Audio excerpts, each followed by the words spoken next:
You see? Fear is justification. Fear is control. Fear is money. And you, doctor, are going to be arrested for crimes against humanity. Are you insane? Are you crazy? I think all of you should be in a psych ward right the heck now. Archbishop, you knew it was a crime for an adult to engage in sex with a kid. I'm not sure whether I knew it was a crime or not. I understand today it's a crime. All of you are practicing the devil's laws. What happened to Bill Gates? Why is he not in jail? Why is Hillary Clinton not in jail? Why are all of these pedophiles that are demanding you all to listen to their rules? Why are they not in jail? Oh, is it because you're part of them? Are you part of the deep state? Your time has expired. The deep state is going down. And if any of you are in the deep state, you're going down with it. They have bought everything and everyone who can be bought. So those of us who cannot be bought, because we operate on a level that goes way beyond the material, we are not rewarded for such behavior, we are punished for such behavior. And the most slovenly, disgustingly criminal, pedophilia, corrupt moral individuals, those are the ones that are rewarded in this system, which is upside down. We reward the pedophiles, we reward the corrupt, we reward the liars, we reward the people with no morals at all, and usually we compromise them under this system in terms of maybe a videotape. Maybe Barack Obama is gay. Maybe we have videotape of him having sex with another man, or perhaps some other acts that may be not so popular amongst many of the electorate. Or maybe we have videos of political leaders having sex with little boys or little girls. And those fellows, they take off the skin. I don't know how. The skin of whom? Of the baby. The baby. And they make shoes? Yes. And who wears these shoes? Papa, everyone wears the shoes. Everyone in the cult? Yes. Thank and you. One moment. Are there any other schools or churches involved? There's other school and churches involved. Which ones? St. Margaret's. What is your school, by the way? Christchurch School, Christchurch In where? In which part of Primary London? School in Hampstead. And then, which other schools? New does it. Hampstead Parochio, the one with the tree sign in It's a Hampstead Heath School. Hampstead Heath School, and all the schools in Hampstead do it. And St. Margaret's does it. We also have a church, our own big church, and we use it for sex, eating baby, drinking baby's blood. We sacrifice the baby, we do sex to the babies, we throw when we're dancing with the skulls after the babies are dead. What skulls? The baby skulls. From before? Yeah, from before. We put it on. Where did the baby skulls come from? They come from the baby. How would you get them from the baby? We cut the baby's head off, then we clear all the meat from the skulls, and then we put all the meat and cook it. Sometimes we roast it, sometimes we roast it in the oven, sometimes we cook it on a frying pan. You told me there's some restaurants. Yeah, and there's some restaurants, and there's McDonald's in Hampstead, and East Finchley. And East Finchley is a swimming pool, and in East Finchley there's a swimming pool, and the whole East Finchley does it. The boss does it. Everybody does it. That's what? The sex, eating baby, and there's McDonald's in there, and they're also involved, and there's Starbucks inside, and they're also involved, and there's sweets shop in there. Well, no, don't rush. And You say McDonald's in Hampstead and Finchley Road, Yes. East Finchley. Yes. And you said Starbucks where? Which Starbucks? Starbucks in Hampstead and, no, not in East Finchley, in Hampstead. So not all McDonald's are involved, No. and not all Starbucks. No. Only the ones where? In Hampstead and East Finchley. And also, there's a... What about Belsize Park? Yeah, there's not There's involved. Starbucks there. Do they do that or not? Yeah, they do. And there's a Pizza Express in Starbucks. No, there's Pizza Express in Belsize Park, and they do it. And Starbucks does it in Starbucks. Yes.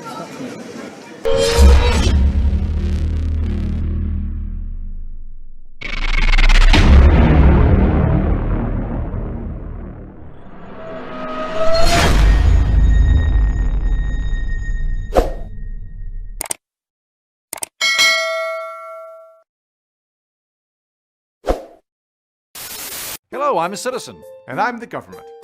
So do you work for me, or are you like my dad? Just think of me as the things that we do together.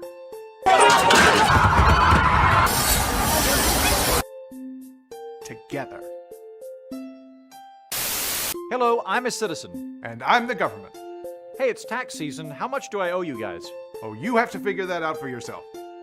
Do you know how much I owe you? Oh yeah, we know, but we're not going to tell you. You have to figure it out. What happens if I get it wrong? Well, then you owe us more. And you might go to prison.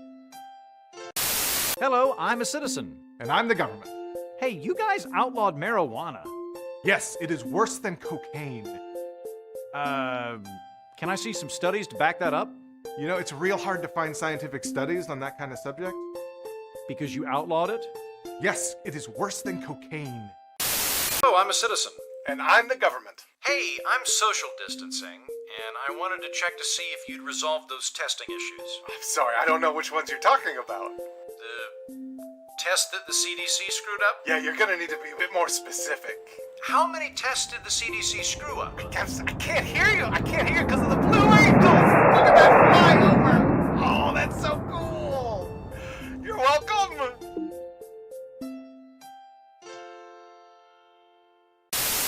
Hello, I'm a citizen. And I'm the government. And I'm going to build a new porch. Actually, I think that porch is a little close to my sidewalk, so... It's just a porch. Shouldn't be an issue, just a porch. Your proposal has been denied. It's my sidewalk. But it's my house. Sure it is. Also, make sure to clean the snow off of my sidewalk or else I'm gonna fine you. Hello, I'm a citizen. And I'm the government. Hey, you like corn, right? Yeah, I like corn. Great, we need your money for corn.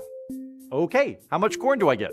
Oh, no, you don't get corn. We're paying the farmers to grow the corn. If you want corn, you need to buy corn. But I already paid for that corn. No, you didn't. You paid to make the corn cheaper later if you do buy it. I don't understand. So you're paying now to make corn cheaper later for people who buy corn. Otherwise, corn might be a little more expensive, and if that happens, then cheap corn might flood the market from God only knows where. Get it? Yeah, okay. Yeah, fine. Right. Hey, you like sugar, right? Just take my wallet. You should also not eat sugar. Hello, I'm a citizen. And I'm the government. Great news, I have recently decided that you can have a relationship with anyone you wish. Well, hey, that's fantastic. Congratulations. Thanks for coming around. Yep, finally turned the corner on that. I will no longer be standing in the way. Okay, great. I would like to have an economic relationship with Cuba. No, okay, sorry. Just the sexy relationships. The sex relationships. Right, so I can marry as many people as I want. Nope, just the one. Just one relationship. One relationship at a time. Got it. Okay, so if I want to pay that lady for sex... No! God! Gross! What is with you people? Ugh! Hello, I'm a citizen. And I'm the government. I wanted to talk to you. I've been running the numbers. I declare war. Wait, what? I declare war on him. What did that guy do? I'm going to make you fight this war for me. I don't feel comfortable doing that. You will kill that man or go to prison. Need a gun.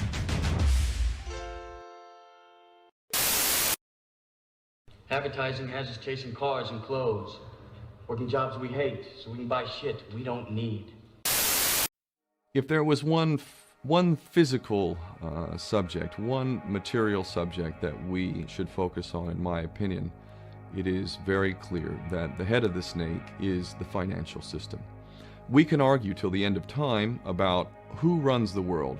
Is it the Jesuits? Is it the reptilians? Is it the Illuminati? Is it the Freemasons? We can go on and on and on and on about this. But I don't think it is reasonable to even begin arguing about the mechanism that is used to exert this control. The mechanism is finance. The whole point of finance is to indebt, otherwise to enslave. What is a mortgage? I mean, what does that stand for? It's a death grip. So when you get a mortgage, you have a death grip held over you because you are in debt. You don't even own the house. The bank owns the house that loaned you the money to buy the house, unless you're fortunate enough to have all the money to buy it outright. And even then, you can be taxed by the government, and if you fail to keep up with those taxes, the government can then take it from you. The whole system is based on a financial fraud, which effectively takes the power that we have, and it gives it to a tiny group of individuals who are running the world through the control of finance. With the infinite supply of money that we have allowed them to take, they have literally an infinite supply of money, And with that money, and from their psychopathic point of view, they have bought everything and everyone who can be bought. So those of us who cannot be bought, because we operate on a level that goes way beyond the material, we are not rewarded for such behavior, we are punished for such behavior. And the most slovenly, disgustingly criminal, pedophilia, corrupt moral individuals, those are the ones that are rewarded in this system, which is upside down. We reward the pedophiles, we reward the corrupt, we reward the liars, we reward the people with no morals at all, and usually we compromise them under this system in terms of maybe a videotape. Maybe Barack Obama is gay. Maybe we have videotape of him having sex with another man, or perhaps some other acts that may be not so popular amongst many of the electorate. Or maybe we have videos of political leaders having sex with little boys or little girls. If I was in charge of the world and I was a psychopath and completely drunk on my own power, you can bet damn sure that's what I would do. I wouldn't allow anyone in a position of power who wasn't completely compromised. When you have an infinite supply of money, you can do this. Take that supply of money away, take that power back, put it in the hands of the people, get rid of fractional reserve banking, which is an obscenity in itself. Listen to the lessons of Jesus Christ if you're a Christian who got really pissed off when he went to the temple and he saw what the money changers were doing. Let's take back control of the issuance of money, and not just on a national level. I'm happy to see in Denmark that you have your own currency, you don't have the euro, but on every country's level, they should be issuing their own currency in a transparent, non-usury based way in which it really, truly benefits the people. And in that way, we can literally free ourselves of the banking debt which is drowning us all, and we can stop scrambling for the crumbs from the table of these filthy rich psychopaths and live in a state of abundance just by changing this one thing. And I'm not just talking about abundance for Western nations who have an artificially inflated value with their currencies. We all in the West are guilty of having that reward while the rest of the world is sucking on it. Every nation in the world can use a sensible financial policy to liberate themselves, to have world-class education, infrastructure, everything that a healthy society would require can be had in the worst, most corrupt African country, in any part of the world. We can all have that if we simply change that one thing. John F. Kennedy did that about 6 months before he was taken out. He issued United States notes as opposed to Federal Reserve notes. I can assure you the powers that be knew the power of that act, and they took him right out. So the bottom line is, if we as people understand this very simple principle, just this one thing, change this one thing, we can solve every other problem you can name. I don't care what the problem is. I can bring it back to the financial system and an infinite supply of money for a bunch of psychopaths who are running the world, as opposed to an abundant supply of money for all of us. So in that sense, I'm very optimistic. This is not rocket science. I am not the smartest guy in the room. We can all understand this. And as soon as we do, we can exercise the same power that we had, but relinquished, and we can have a future for ourselves and our children. There's a lot to be optimistic about, quite frankly. You literally cannot mandate somebody to wear a mask knowing that that mask is killing people. It literally is killing people. And we the people are waking up, and we know what citizen's arrest is, because citizen's arrests are already happening, okay? And every single one of you that are obeying the devil's laws are going to be arrested. And you, doctor, are going to be arrested for crimes against humanity. Every single one of you have a smirk behind that little mask, but every single one of you are going to get punished by God. You cannot escape God. You cannot escape God. I'm going to say that again. You cannot escape God, not even with the mask or 6 feet. Okay? 6 feet, like I said before, is military protocol. You're trying to get the people to train them, so when the cameras, the 5G comes out, what? They're gonna scan everybody. We gotta get scanned. We gotta get temperatured. The kids have to go to school with masks. Are you insane? Are you crazy? I think all of you should be in a psych ward right the heck now, because none of you know what the hell you are all talking about. This is insane. And then you want to open this meeting with a prayer to God. Are you praying to the devil? Because God is not listening to that prayer. Because all of you are practicing the devil's laws. What happened to Bill Gates? Why is he not in jail? Why is Hillary Clinton not in jail? Why are all of these pedophiles that are demanding you all to listen to their rules? Why are they not in jail? Oh, is it because you're part of them? Are you part of the deep Your state? time has expired. The deep state is going down, and this if is your any of you last are warning. in the deep state, you're going down with it.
Archbishop, you knew it was a crime for an adult to engage in sex with a kid. I'm not sure whether I knew it was a crime or not. I understand today it's a crime. When did you first discern that it was a crime for an adult to engage in sex with a kid? I don't remember. When did you first discern that it was a crime for a priest to engage in sex with a kid who he had under his control? I don't remember that either.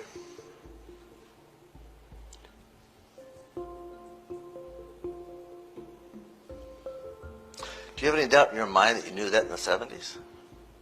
I don't remember if I did or didn't.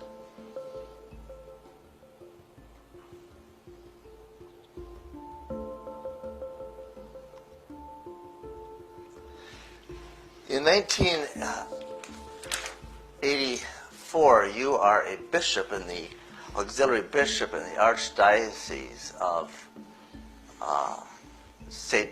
Paul in Minneapolis. You knew it was a crime then, right? I'm not sure if I did or didn't.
So he's been vetted, and he's really great. So you're in this hotel room, and you're meeting with him. And at the start of the meeting, he says, listen, before we meet, I want to tell you, I've given you everything. I've told you everything that's been true. You saved American lives. Now you're going to do something for me. You're going to go out and you're going to get me a prostitute right now, or I'm never cooperating with you again. So I want to see a show of hands. How many people would get him the prostitute? Some, not many. The answer is sure. I mean, you know, he's a scumbag, of course, but your job is to deal with scumbags, and you would be expected to go out and get him the prostitute. What if he asks for a child prostitute? Absolutely not, under any circumstances. But that's not the CIA talking, that's John Kirianik talking, because there's no rule. Your job as a CIA case officer is to break the laws of the country that you're serving in. That's your job. Your job is to commit espionage, which in most countries is a death penalty crime. Your job is to convince people to commit treason for you because they like you so much, or they like the money that you're giving them so much. So, because it's the nature of your job to break the law, there are no rules that are written for you to carry out that job. Now the problem there is that most CIA case officers would procure the child prostitute. And even if they felt funny about it, they would be told by headquarters, you have a job to do. This is a bona fide source here. Go do your job. That's the problem, or the nature of the problem, of ethics and intelligence operations. There are no ethics and intelligence operations. I've come to the conclusion, after all these years, that there probably doesn't need to be a CIA. I think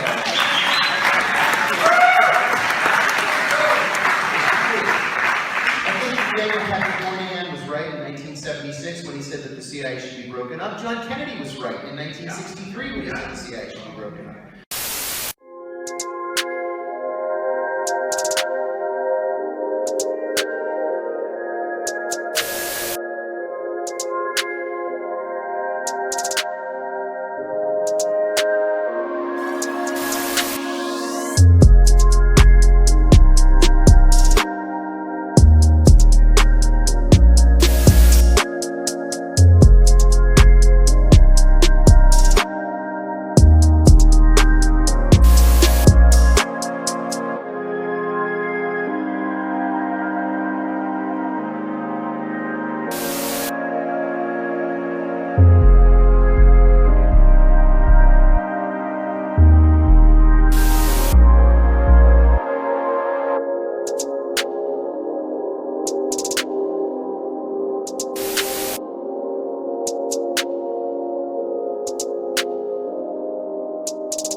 What's going on, everyone?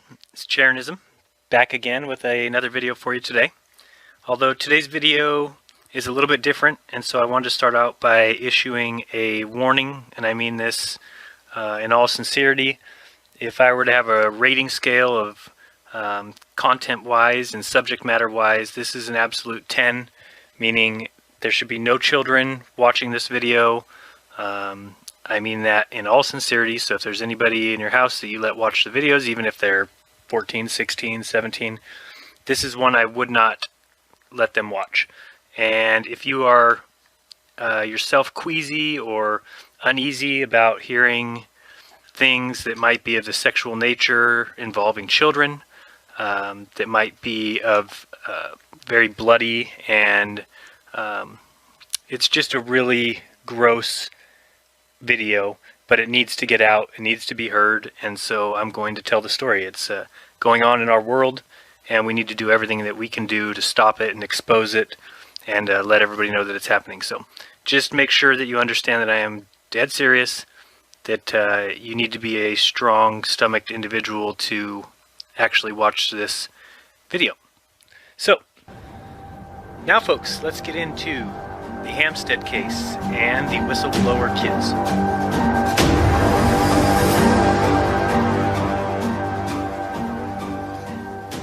First, I wanted to make sure you understand that I am presenting this evidence for you to make up your own mind. And obviously, mine is made up, but I want you to see the different points of view in the story, and then to decide which one you trust, which one you believe. If you end up, like me, believing the children and their mother, then with that comes the admission that we live in a world far worse than we could have ever even dreamt. Basically the worst of times. So let me tell you first the story as I introduce each of the players, and then from there I'll tell you the order that we will be attacking the story. Again, this is your last warning, final warning. This will be the hardest thing you've ever had to watch. I don't recommend it unless you have a strong need for truth like I do and a desire to help any helpless kid at any point that you can. So let us meet the players. So to begin, we have the girl. She's 9, was 8. Adorable kids, very smart kids. You're going to hear several interviews with them. And basically what happened is they were fooling around with each other, maybe touching each other where they weren't supposed to. And their mom, Ella Drapert, walked in, witnessed what was going on. Obviously shocked, she asked the kids why they were doing that. And they began to tell her that their father has been allowing that kind of behavior and also teaching him that behavior. And of course it goes much deeper than that, as they begin to tell their mother that their father actually is the head of a new religion. And in this religion they kill babies. And they eat the babies. And they drink the blood. And you may be thinking, whoa, this is crazy. And it is. And you need to hear these kids give their side of the story and hear what they have to say. And if you know kids, you can decide if it's made up or not. The school is also involved. It's not just these two, but it's other kids, and it's also the teachers at the school. Not just that, it's also the local police, the headmaster of the school, the nurse, and more. Well, this all went to court, and the judge, Miss Justice Poffrey, ruled in favor of basically the father, saying that the kids' claims were factless and they were baseless lies made up by the mother. And so if you go online now and look up this case, you're going to probably see something like this. It says, police are hunting the runaway mother who tortured her 2 children into inventing a fantasy that claimed that their father was the head of a satanic sex cult. Now, this is the news story that is going around, so most people believe the story that the mother had made these kids lie for whatever reason. Now, the reason that they claim is because there was some sort of custody dispute going on. Well, the thing is there, wouldn't it have been easier for the mother to just say, kids, why don't you tell the police that your dad touched you in your private places? No, see, these kids go quite a bit further, and I want you to see these interviews. So, the order we're going to go through is first we're going to listen to the brother and sister. After they had spoken to their mother, she had a friend who was in law, or a lawyer, and this lawyer came over and videotaped the interviews. We're going to watch those first. After that, we're going to watch the father get interviewed. After that, we're going to watch the mother get interviewed. And then we'll go back to the Child Protective Service interviewing the children. And finally end it with some media and some protesters and some activists. And that will be it. So listen up carefully. Try and get a read for these kids. Oh, and just a note. Make sure you watch the whole video and even the 3 full interviews for each kid. Otherwise, it's hard to really make a good determination. There are some points, like in the mom's little speech, where she mentions a bunch of people's names that you could probably fast forward, but for the most part, you got to hear all the content. And lastly, see how this makes you feel. And don't be afraid to stand up and speak out. If you ever see something that makes you feel gross inside, there's a reason. Trust that intuition, that gut, and that brain. So here's the kids. Let's check it out. This cult is Because the first time whenever we ever done it, Did what? First time? we saw Papa kill a baby, and me and Gabriel done. He's the boss Of what? of the whole thing. Of the what? Boss of what? Of the whole cult, the whole pedophile ring. And what do they do, this cult? They do sex there. They kill babies. Sex to who? They do sex to children. They do it to each other. And what are the babies for? What do you get the babies? We said the social services to do it, unfortunately. They get the babies from families who can't look after the baby and who don't want the baby. Really? Yes. Social services, I find that difficult to believe. Yes. What's their name? Richie. Richie who? Richie, I don't know his surname, but it's Richie. His The name ones is... who came to our house. He's your particular he's your social services, he's a worker that helps. Yes, and Ella, the other lady who first time. Yes, she came to our house in 47 Lane.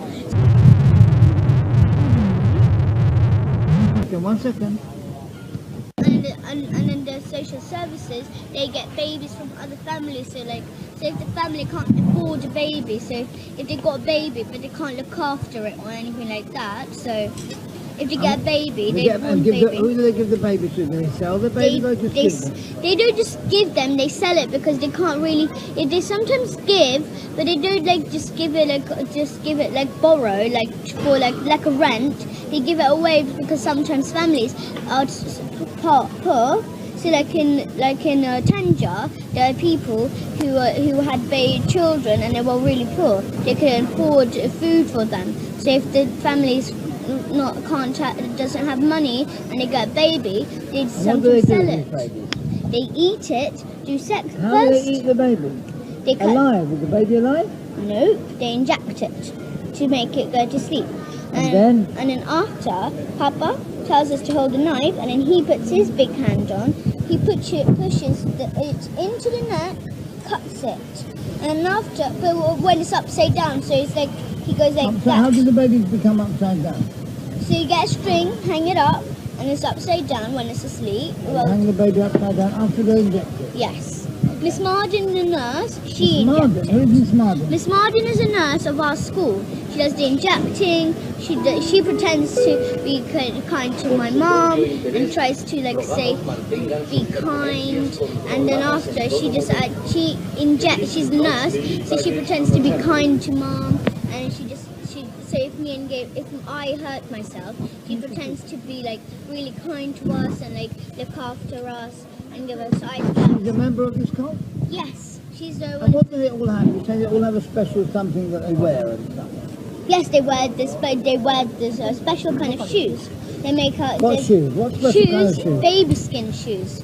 Daniel, Felix, and Max. Who are Daniel, Felix, and Max? They work at a shoe shop. Daniel and Felix, yes. What shoe shop do they work at? Daniel and Felix, they work in next to the O2 Centre one in this tube station. Where? Just inside the tube station. In the tube station where? What tube station, Daniel? O2 Centre one. O2 Centre where? No. So in the corner. Which tube station? I think it's the next Waitress. I didn't. Finchley Road Station. Finchley Road Station. What, the tube station? Yes. So when you come in, there's this shop That's okay, there you don't and have a to shoe describe shop. it. Just tell me what they do, these fellows. And those fellows, they take off the skin. I don't know how. The skin of whom? Of the baby. The baby. And they make shoes? Yes. And who wears these shoes? Papa. Everyone wears the shoes. Everyone in the cult? Yes. Thank and you. then One moment. Are there any other schools or churches involved? There's other school and churches involved. Which ones? St. Margaret. What is your school, by the way? Christchurch School. Christchurch In where? In which part of Primary London? School. In Hampstead. And then, which other schools? New Wen does it. Hampstead Parochio, the one with this tree sign in. It's a Hampstead Heath School. Hampstead Heath School, and all the schools in Hampstead do it. And St. Margaret's does it. We also have a church, our own big church, and we use it for sex, eating baby, drinking baby's blood. We sacrifice the baby, we do sex to the babies, we throw when we're dancing with the skulls after the babies are dead. What skulls? The baby skulls. From before? Yeah, from before. We put it on. Where do the baby skulls come from? They come from the baby. How would you get them from the baby? We cut the baby's head off, Then we clear all the meat from the skulls, and then we put all the meat and cook it. Sometimes we roast it, sometimes we roast it in the oven, sometimes we cook it on a frying pan. You told me there's some restaurants. Yeah, and there's some restaurants, McDonald's in Hampstead, and East Finchley. And East Finchley is a swimming pool, and in East Finchley there's a swimming pool, and the whole East Finchley does it. The boss does it. Everybody does it. That's what? The sex, eating baby, and there's McDonald's in there, and they're also involved, and there's Starbucks inside, and they're also involved, and there's sweets shop in there. Well, no, don't rush. And You say McDonald's in Hampstead and Finchley Road, Yes. East Finchley. Yes. And you said Starbucks where? Which Starbucks? Starbucks in Hampstead and, no, not in East Finchley, in Hampstead. So not all McDonald's are involved, and not all Starbucks. No. Only the ones where? In Hampstead and East Finchley. And also, there's a... What about Belsize Park? Yeah, no, there's not There's involved. Starbucks there. Do they do that or not? Yeah, they do. And there's Pizza Express in Starbucks. No, there's Pizza Express in Belsize Park, and they do it. And Starbucks does it in Starbucks. Yes. Yeah, so Gabriel was telling me that the whole school's in on it. Yes. Whole school is. Oh my God. All the teachers. And there's the police as well. What's the name of the police? One is called Dave Williams. Mm-hmm. He's black. Okay. And there's one called Simon Pinson. Right. And there's another one, Alice Singleton. Or Sinkleton. Are they from Hampstead Police Station? Yeah. Right. It'll all get sorted out. You say, was there priests involved? Yes. What was the name of the priest? Father Paul. Father Paul. And it was Christ Church? Yes. Hampstead? Yes. Right. We'll sort it out, don't we? The social services, the GP, the doctors. They know about it. Solicitor. They're all in on it. Yes, but that's what Papa Ham said, that my father might escape if he gets alerted. Have you drunk blood? Yeah. Tastes like metal. Tastes like metal. But I don't know the taste though. Well, you're a vegetarian. You're vegan.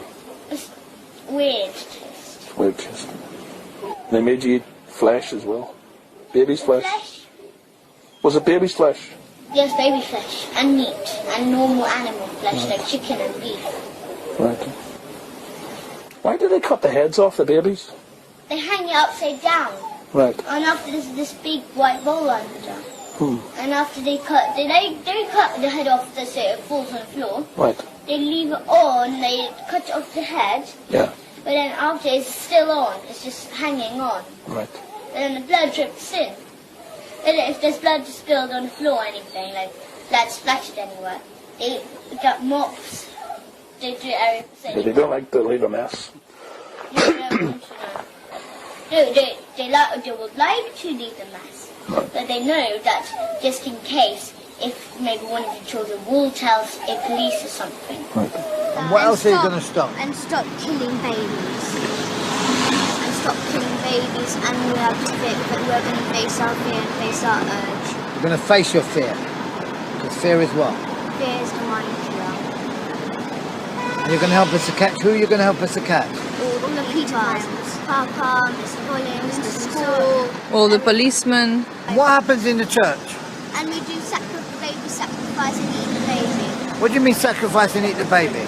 So we kill the baby and eat it and drink the blood from it. Is that true, Gabriel? Yes. And we dance with the skulls. You what? We dance with the skulls in the church. What skulls? Skulls of the baby. Pardon? The skulls of the baby. You dance with the baby skulls? And who kills the babies? Papa, me, Elisa. And Who kills the babies? Papa. And what, he gets you to help him? Yes. Shoot. So he tells us to hold the hand on the knife, and then he holds his hand on our hand. So then he cuts the baby's head off. And then he puts it upside down, and then we drain the blood. And then what they do? And then we cook it, and then we drink the blood, and then after we go and dance with the skulls. Yes. Would you tell us about the marks or any marks, distinguishing marks on the people who abused you at the school, please? Yes. Mrs. Forstake, she got a birthmark. Who's Mrs. Fordyke? Will you Mrs. describe? Forstake, she's the head teacher, she's the head mistress. And what's the name of your school? Christchurch Primary School in Oh. Hampstead. Thank you very much. And also she has a birthmark all around Who are we talking about again? Mrs. Forstake. Who is the... Head teacher Okay. of Christchurch Primary School. And she got a birthmark all around her privates and on her private. A birthmark? What type of birthmark did she have? She has like a dark pink one. And where is it? All where? All around her private and on her privates. On her inner thighs? On her inner thighs here, on her thighs here. Would you tell us what happens in the church now, please, Gabriel? Yes. In the church, they cook the baby there. They do sex there. And they also have secret rooms there. They cook the baby. Yeah, and they have a secret kitchen. They cook the baby, they have secret rooms and secret kitchen. Yes. And what goes on there? You say they cook the baby. Yes. Is the baby alive when they cook the baby? No, it's dead. They kill it. Who kills the baby? Me, my dad kills the baby. The other adults kill the baby. Other fathers. When you say me, how do you mean me? Papa helped me. Oh, you helped your father helped you to do it, right? Yeah, I never did it on my own. Okay. And who are the other people who kill the babies? There's other parents, the parents of the father, Clark's father killed babies. He's really strong. Clark's father killed Yeah, babies. and Leon's. And Leon's father? Yes. Who else? Can you tell me any of the other fathers that kill babies, please? Yes. Mia, because all the 20 special children have their tattoos Except for me and myself. No, except for myself and my sister, because my mum isn't a member of the cult. Okay. Anyone else have tattoos? Yes, the 20 special children all have tattoos. And also all the teachers have tattoos. Mr. Vanoni has tattoos all on his arms, and Mr. Gudge also got tattoos on his arms, and also they have it on the pussies, the privates. And also all the teachers have it, but not all parents. so all the teachers have tattoos Yeah. on their privates, you say? Yeah. And what type of tattoos do they have on their privates? They have devil tattoos. Pardon, what type of tattoos? Devil and monster tattoos. On their private? Yes. They all have them? Yes. All of the teachers in Christchurch Primary School have devil tattoos on their Yeah. private part? Yeah. No, also monster ones. Yeah, devil is in the middle, but also monster ones, and also they have piercings. Okay. Are these the tattoos that you've drawn pictures of? You've given us pictures of? Yeah. You've drawn some pictures of tattoos. Are these the tattoos you're talking about? Yeah. Well, so they also make shoes of the skin of the baby's skin. They got a special tool and they put it in the skin and like in the baby's skin, and then they Take it out, and then they stick it because the blood is kind of sticky, and stick then it they on make the shoe with the sole on and the flip flops. They stick it on the flip flops. They got flip flops and like those shoes, like the one that I like, the ones that I showed my mum in the shoe shop in Grand Cross. Those ones with this big, it got a big star on its baby skin, but it's not like you can do it coloured, but it's not like, it's a bit see-through there. For the skin? Yes, it's skin. Okay, well, sorry to... A big black star. It was... Wait. Pause. I have to go and draw this star picture. Carving skin off. Yeah, and also Alex is like really good. carving the skin from where? From the baby, and when the baby's dead. And these are when the baby's dead. And these are the baby skin shoes we're talking about. Yes. And who wears them and who keeps them and where do they keep them? Well, the parents keep it in like ordinary cupboards and. What, the dead baby skin shoes? Yeah. Everybody keeps their own shoes. Yeah. And who keeps yours? Mr. Hollings, a teacher and my sister's teacher when I was in year 3, and He keeps your shoes for you. yes. All right. Can you please just draw this? One moment, yeah. And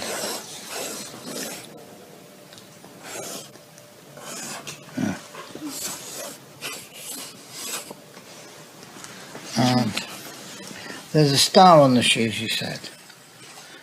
And could you draw a picture of the star for me? The shoe the star. Where is the star on the shoes, you say? The black On the star. sides, just On the sides, yeah? Just here, on the ankle. Okay. One moment. So this is the star. But it's upside down, is it? Oh yeah. Which way? It's like this. So start again, please. You have to have a little bit of fear to face it, and then your fear will be gone. But you feel a bit of fear. Why do you feel a bit of fear? Tell Mama. Look at the You camera. feel Tell a Mama. bit of fear because it's really dangerous, and I ate Look at me. and I ate babies, and I ate babies before, and I feel really weak about it, really weak, not strong. But when I eat hemp, I feel really strong. Tell the camera. I feel when I eat hemp, I feel really strong, really. When you eat hemp? Yes, and feel really powerful. But when I eat meat, I feel really, really That's weak. right. And Tell the camera. when I Say what you said to when the I camera. ate, the first time when we ever done it with Papa, the first time when we were little done it, we had feared so much. When you did what? When we killed a baby, first time. And You we knew killed the about it. babies? Yes. You With- yourself? With Papa. Papa holding my hand. He helped me. But he told me to cut the baby's head off. But he forced me to. I couldn't. He held your so hands? He held my hand. Yes. Like what? Show me. So this is my hand on the knife. He put his big hand on, and he pushed my hand and then cut off the head, like that. And then when we got older, we got more used to it. But then we understood. Then my mom, when my mom found out about it, she understood. She told me that it's wrong to do this kind of stuff. So then we had still been used to it, but then we had understood that it's wrong. And so, what your decision is? And then our decision, we had still a lot of fear in our head, but then when we read a book called June, it said that fear is the mind killer. So when we heard that, we thought that it was true. It was not really true. But then after, there was a man called Abraham who came to help us. He said that it is true, that fear is the mind killer. And then after, he said we had to face our fear. So then after we faced our fear, Look in the camera. The camera is here. and then we faced our fear. So what you decided? And Come here, Gabriel. and we decided that we should stop. Or then we should Come, stop Gabriel, come killing closer to babies, Alice. and we should stop doing sex, or it's just going to be pointless, and it's just going to have to be going to jail and just go back. So what we're gonna do? We're gonna protect other babies and children, huh? And when you face And save those children who are involved, or who've been forced to be involved, right? Yes. And when you face and James was in it. When you face the fear, you get less fear on you. Okay, now remember, this is not an old tape or an old interview. This is 2015. Might have been 2014. 2015 or 2014. Now what I want you to do is watch the interview with their father. Okay, their father's name is Ricky.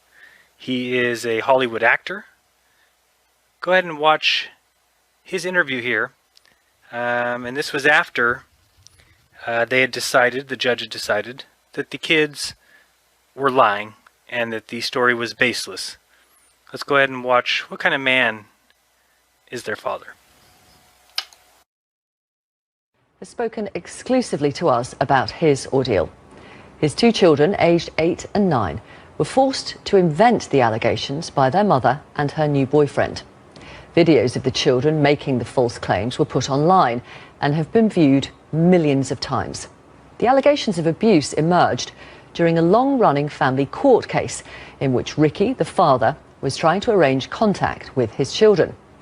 Family court proceedings, as you know, are normally confidential, but in this case, the judge took the unusual decision to make her judgment public. In it, she exonerated the father and other people said to be involved, stating that the abuse claims were baseless and that those who sought to perpetuate them were evil and/or foolish. She described the treatment of the children by their mother and her partner as torture. The judge is also aware that Ricky is speaking to us. In this exclusive interview, the 45-year-old father reveals for the first time that he's still receiving death threats from people who continue to believe the claims. We're not using Ricky's surname in order to protect his children. And some of what he describes is harrowing and graphic, but gives an insight into what he was accused of. He explained when he first heard about the claims being made against him. It was 2014, September, and I can't remember how, but I found out that the police were looking for me. It might have been social services got in touch with me and said that you need to go to the police station and the children have been taken away from your mom. And I'm saying, why? Why they've been taken away from the mom? What's going on? And they wouldn't tell me anything. I was kind of freaking out a little bit. And what did the police say to you that you'd been accused of?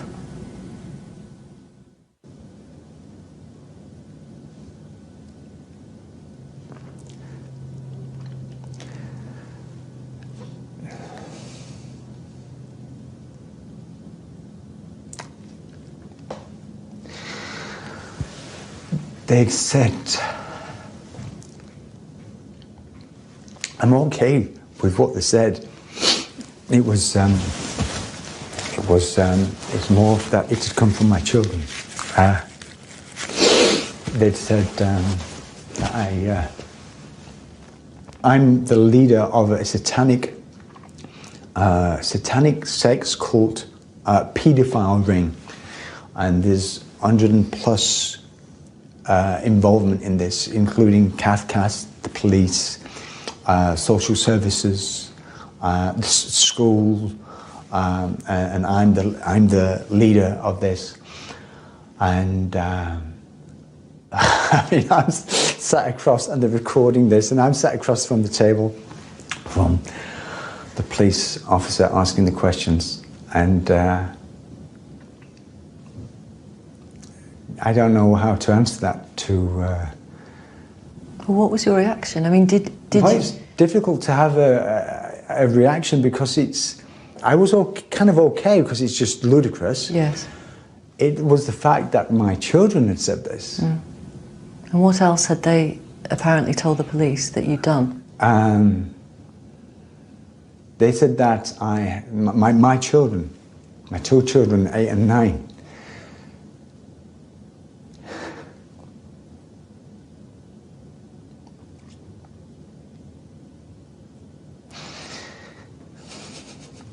Okay.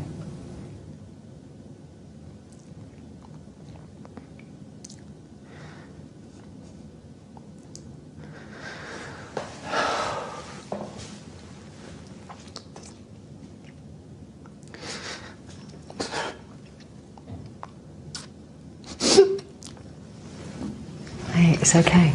It's okay.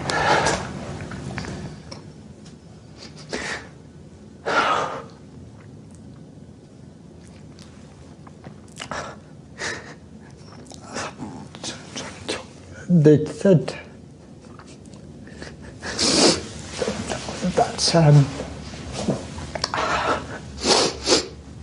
that I'd sexually abused them.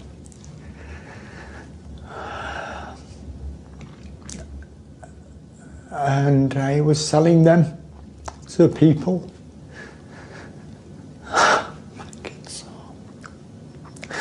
My kids are wonderful. I'm so sorry.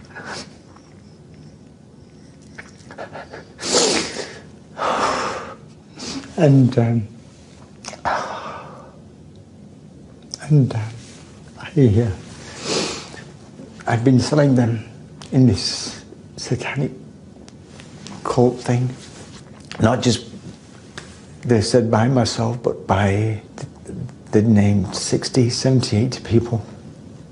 And they said that we're killing babies. I mean, I was shipping them in, and we was cooking. They were showing with their hand movements how I would get their hand on the knives, and we would cut the baby's neck, drain the blood, and then drink the blood. And I mean, it's just horrific upon horrific detail. Was it abroad, you think, where your ex-partner and her new boyfriend filmed your children making these allegations, which were then uploaded onto the internet? Yeah. What they did, they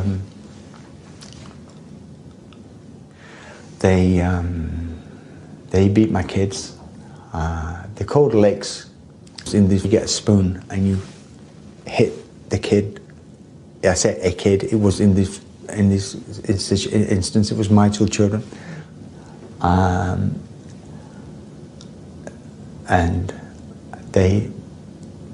her boyfriend had punched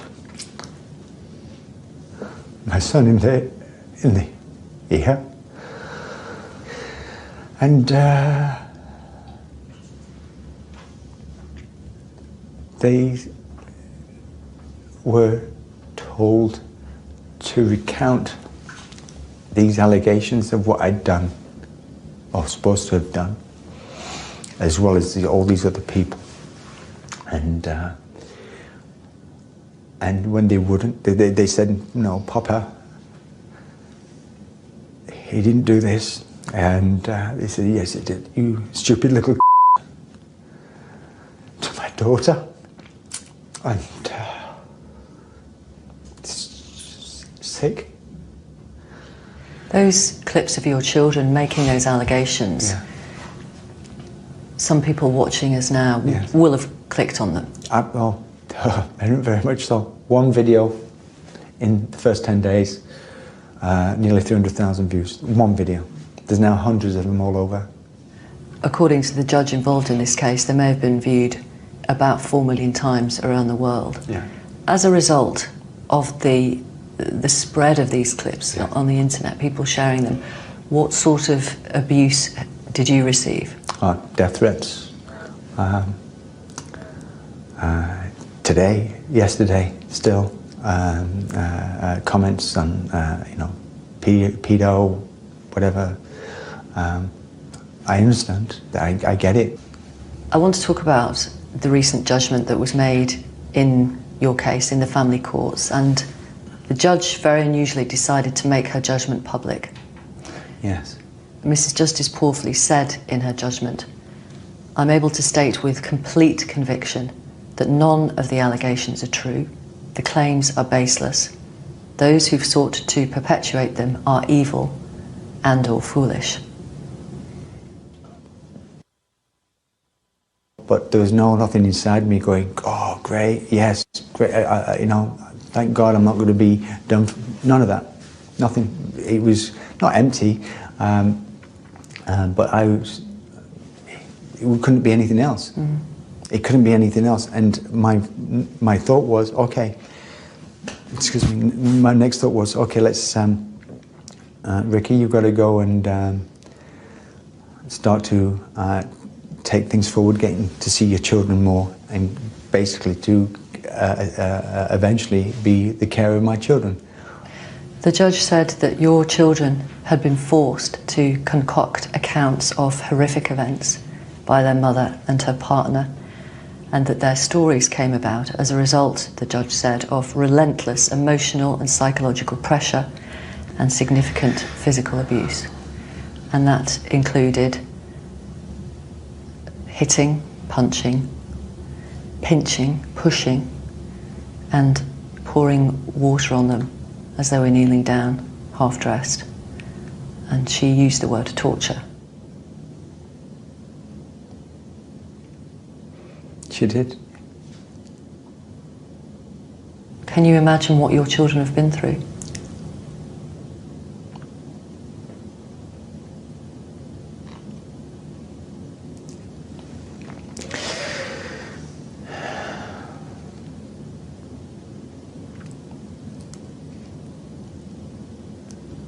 They're 8 and 9.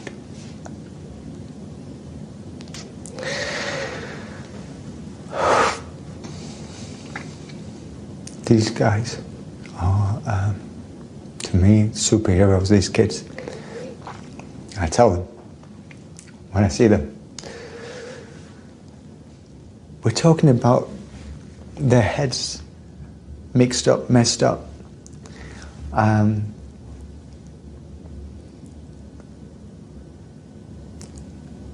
Just sick. Who, their mom, I feel really sad for. Do you really? I really do. After what she's put your children and you through? Because there's 2 children here who are magical. They are amazing children. And sadly, she's not been part of their lives. I think it's worth telling our audience how far it got. Your children were interviewed on 3 separate occasions by the police.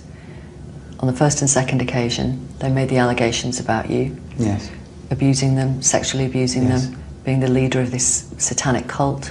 Various other adults involved. Yes. Abuse in all sorts of places, fast food restaurants, Yeah. churches, swimming pools. Swimming baths, yeah, sure, yes. It was on the 3rd occasion that they were interviewed that they revealed, admitted, whatever word you want to use, that it was all made up. That Yes. they'd been forced to say these things by their mother's partner, or he threatened to hurt them. Yes. When you knew that your children had said these things we've been saying are all made up, how did you respond?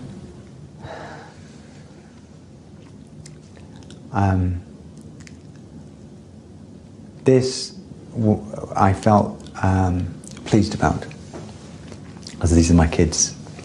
And Mom had tried in every way to come up with a new story to stop contact.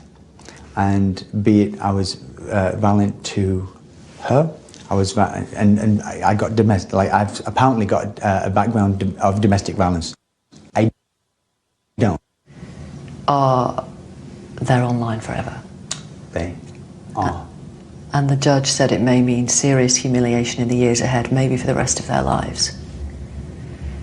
What can you do as their father to try and either protect them from that or ameliorate that somehow?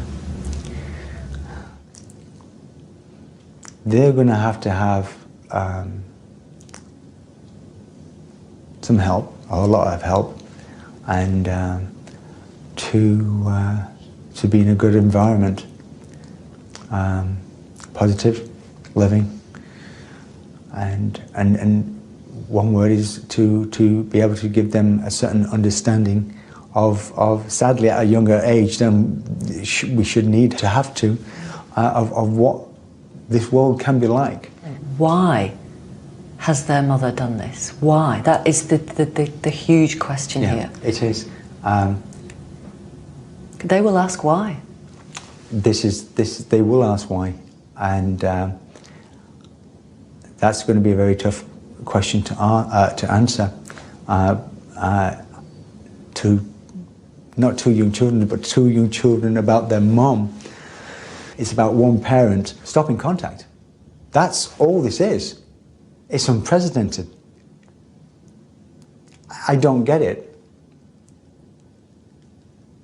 And this is why this is not just this case now. This is 6 years in court before, in private proceedings. For me, private proceedings and the courts, on an epic scale, have let my children down.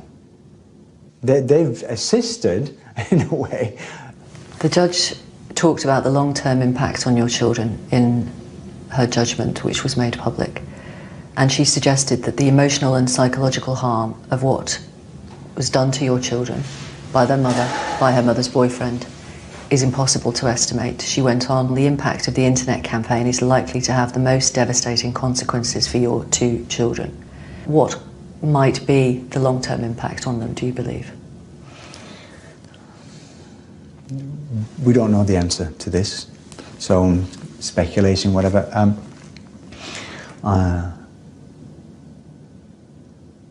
I, with a lot of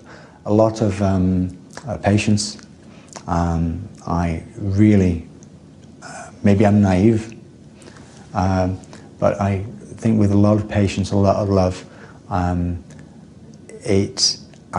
hoping, because I can't answer for my children because I don't know their minds, but I think if you can have a good understanding yourself and prepare them or educate them is maybe a better word, to educate them about things, and to give them wisdom and knowledge, etc. In a caring environment. I truly think that it's going to be okay. Do you? I do. Yeah. I do. They're in care at the moment. They were taken into care when the allegations surfaced last September. Yes. You're clearly fighting to get them home. There is no reason why the children should not come and live with me, and they would have a wonderful life, as they did back when they were 1, 2, and 3 years old, before all this started when I left their mom, and we can get back to that. How are they now? They are. They're very good. Are they? Yeah. When I started seeing them under supervision, they were not good. They were. They didn't look well. They were touch and go. What do you mean touch and go? In their state of mind. Right. As in.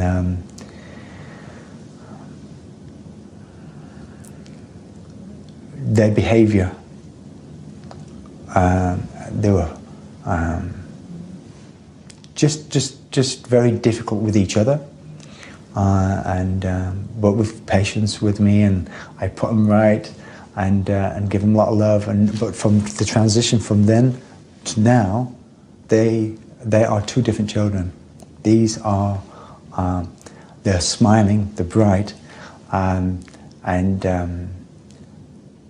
There is material related to the proceedings and more allegations still being posted online.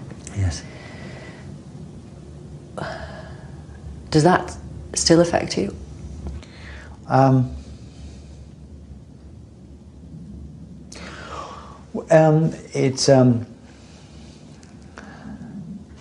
It does, because it's negative. Nobody likes not like this. But hey, I can tell you, if I've done something wrong, find it, bring it to the table, anything. But ultimately, it's really the children. This is about the children being safe, being well, and being happy. So. And can you imagine a normal life with them at some point in the future? Oh, yeah. It's just going to take a lot of time and patience and love, and but I absolutely know it will be back to where it was. There will be a shadow. There'll always be that shadow, but it's just going to be a shadow. It's not going to overrule or overwhelm the children in my life and myself's lives. It just won't. It won't. What do you think the impact on you has been? Imagine what the children must have had to do in their own psyche, in their own minds, to eventually give up to beatings and stuff, to say this stuff. What was it that hurt the most in terms of those allegations? Knowing that they didn't want to say it in the first place. That's, yeah.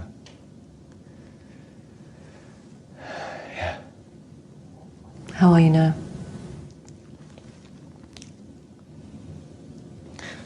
Your mum, your mother, yeah. I think any mum or father in their right mind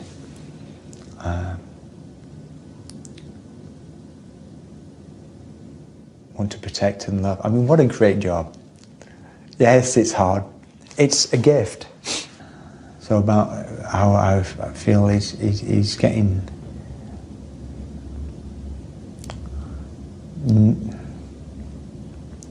for the children to feel protected again.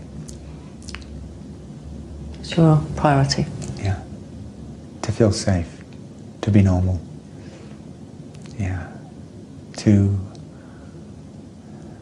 I mean, these are just fundamentals. Should be. Yeah.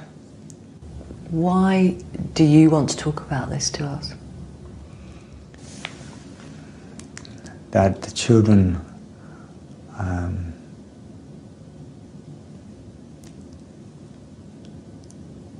should not have been put through this, and parents shouldn't be stopping another parent from seeing their children, regardless of what goes on or what dynamic goes on between mum and dad, and that people, other family members who have had their own children named in this wrongly. I'm sorry for that. I'm really sorry that they've had to go through this as well. Again, it's not just myself and my children, but there are other families suffering. And to clear my name as well. Your children's mother is abroad, as far as we know. Yes. Should anything happen to her? Would you want anything? Yeah. I'm very angry with her. I'm very upset with her. She needs to come back. She has to stand up in court and face what she's done. She needs to come back here based on what's happened. I mean, who in their right mind would put videos of their children on the internet? That can't. Who? Nobody in their right mind. So sadly, there are consequences, and we've got to face these consequences. Who do this type of actions? Yeah. Ricky, thank you very much for talking to us. And thank you, Victoria. Thank you. This poor guy must be going through hell. Roger in Edinburgh on text, this poor man and his poor children. I'm shocked to the very core. Karen says, I'm watching the broadcast now. Horrendous how someone can be so cruel. My heart goes out to him. Catherine says, this is so harrowing. I'm watching this now. The poor man deserves everyone to be sympathetic towards him. One anonymous text message, total admiration for him. I hope his life and his children's life will become calm and happy now. Sincere good wishes. And one more, Valeria on email. My son spent 7 years trying to get contact with his daughter. He was falsely accused of abuse by the mother and cleared by the judge, police and social workers. But still the judges did nothing to stop the mother or remove the child from her care. He spent his life savings going through the court system. There are thousands of fathers going through this at the moment. It's high time we changed the law and gave fathers custody in cases of false claims of abuse. I'm a grandmother who has to support her son through his misery and who cannot see her own granddaughter. Your contributions are welcome. Our email address is victoria@bbc.co.uk, or you can message us on social media. Okay, so now you got to see the father's side of the story. And now let's hear the mother's side of the story. This is Ella Drapert, and she was calling in while on the run from the police after she had fled the country. And this was her official statement that she made online.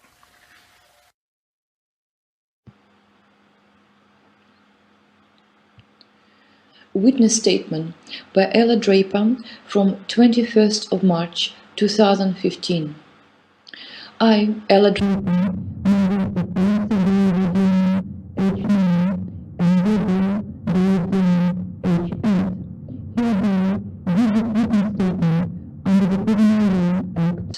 1967, in the public interests in matters of great public importance to expose serious crimes of satanic ritual abuse, including rape, sodomy, murder, and cannibalism committed against infants and children in churches and primary schools in the UK.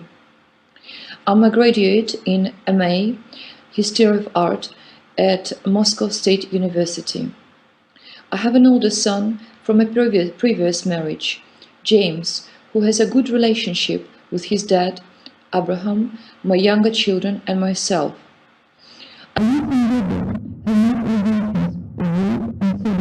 Against their dad, Ricky Dearman, age 46, from whom I am separated since 2007 due to his serious domestic violence and assault on my life. I have been living with my partner Abraham Christie since June 2014, who is comparatively much more loving and understanding towards the children than their dad. To my understanding, the father had no contacts with the children apart from 3 times in June-July 2014, until they informed me that their dad rapes and sodomizes them at the school with plastic willies daily, and witnesses other teachers and head teachers to do the same to them during school times. After they made allegations against their dad, teachers, police, social workers, they were kidnapped and forced into foster care against my wishes, without any credible evidence of harm by me or Abraham against them, or any court order after a proper due process in law. On many occasions in August 2014, giving full details of rapes, sodomy, murders, cannibalism, and satanic rituals at the Christchurch primary school. The individuals involved: Reverend Paul Conrad at Christchurch, head teacher Mrs. Katie Forsdyke, teachers Mr. Hollings, Mr. Ridges, Miss Esser, Miss Carn, Miss Marden, Miss Fenoni, Miss Shale, Miss Shaw, Mrs. Battle, Miss Clover, Mr. Williams, Mr. Burnett, Mr. Polidano, Miss Wilmer, Miss Kirby, and all the rest. Administration staff: Miss Stokes, Miss Connock, Miss Kate Unwin. Delivery and canteen staff at the Christchurch Primary School and the Christchurch itself: Mr. Aaron Morris and all the rest.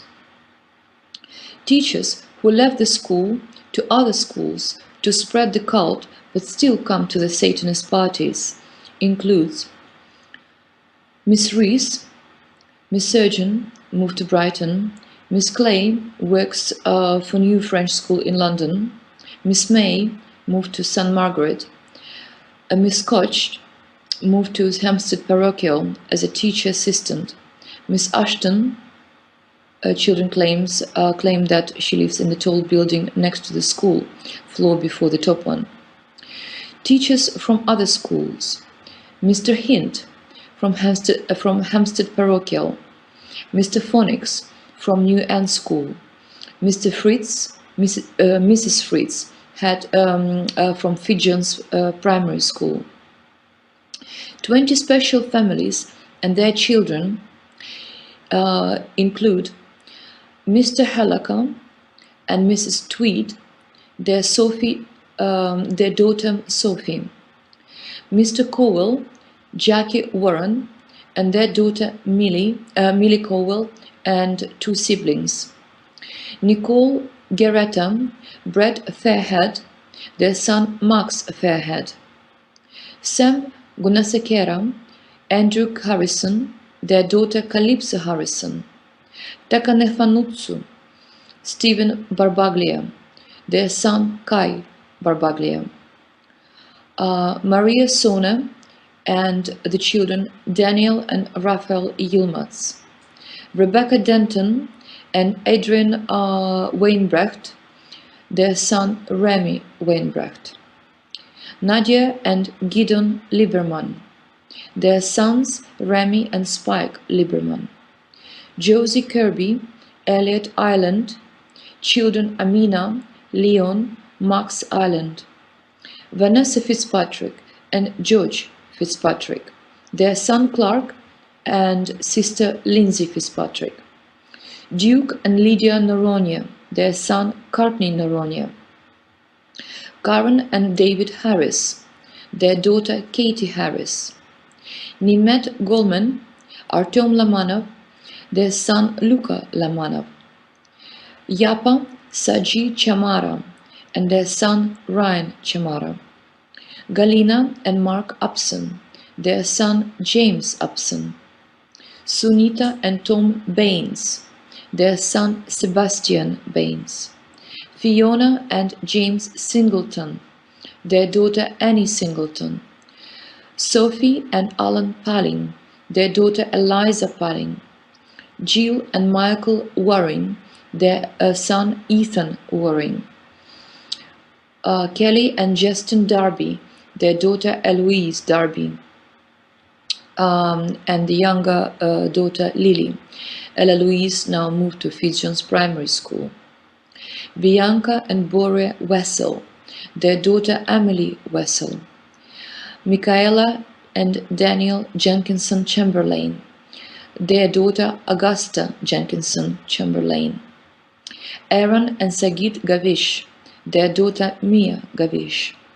Sophie and Neville Dix, their daughters Georgia and Violet Dix. Martin and Julie Jones, their son Jack Jones. Heidi and Charlie Gandhi, and the son Johannes and Massimo Gandhi. Agnieszka Goldsmith, Peter Goldsmith, their daughter Natasha Goldsmith. Claire Winder and Mark Hull, their daughter Georgiana Hull. Tracy Sassover, Ethan Sassover, their daughter Hannah Sassover. Sheena Tressida, Alistair Tressida, and their daughter Poppy Tressida. Yuvraj Desai's parents. Alexandra Beaumont and Daniela Lewis, and their son Alex B. also moved to Fitzjohn's Primary School. Alexander Chan, Cecilia Andrew, and their son Alex C. Also social worker Richard Dancy. Mr. Damon's family members: Linda Williams, his mother, his sister Lisa Damon, her husband David, children Katie and Max. Mr. Damon's brother Wayne Damon, his wife Mary, children Amelia and Alex. The children have stated that the sacrifices are performed in the church building.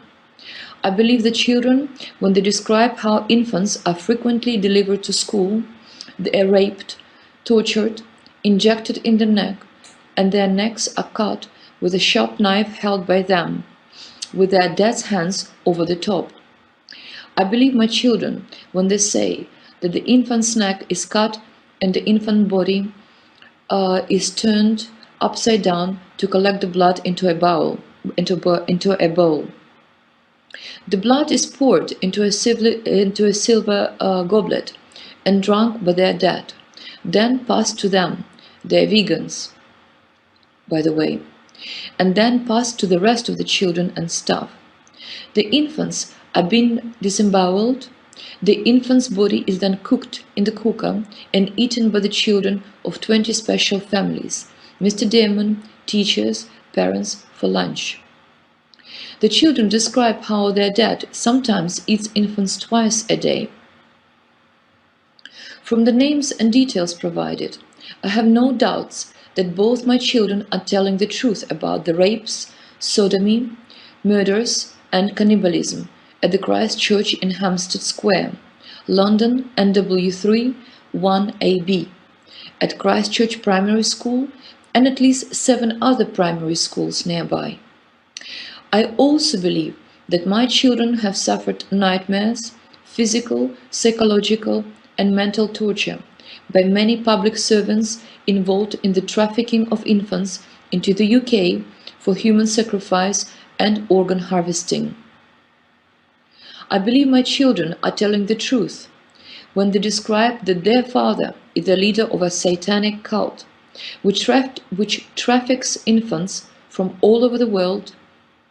I also believe that many parents have foster children and abuse the children at the school as part of a satanic cult. I believe this cult has been going on for many decades. I also believe that public servants are doing their utmost to conceal the crimes for fear of losing jobs and lucrative incomes. I am very disappointed that the police have failed to do any investigation into the rapes and sodomy by their dad, teachers and head teachers, and other public servants, as well as private individuals, despite forensic medical evidence that their allegations are true.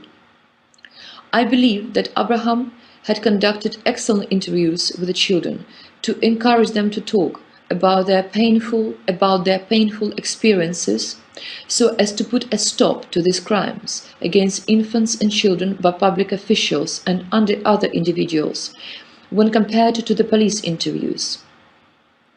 I believe that the police were involved in a cover-up. The police interviewed the children without my presence, refusing me the opportunity to be there, while the police kept them up quite late and did not allow the children to give names of the parents and teachers raping the children or the names of the children who were raped.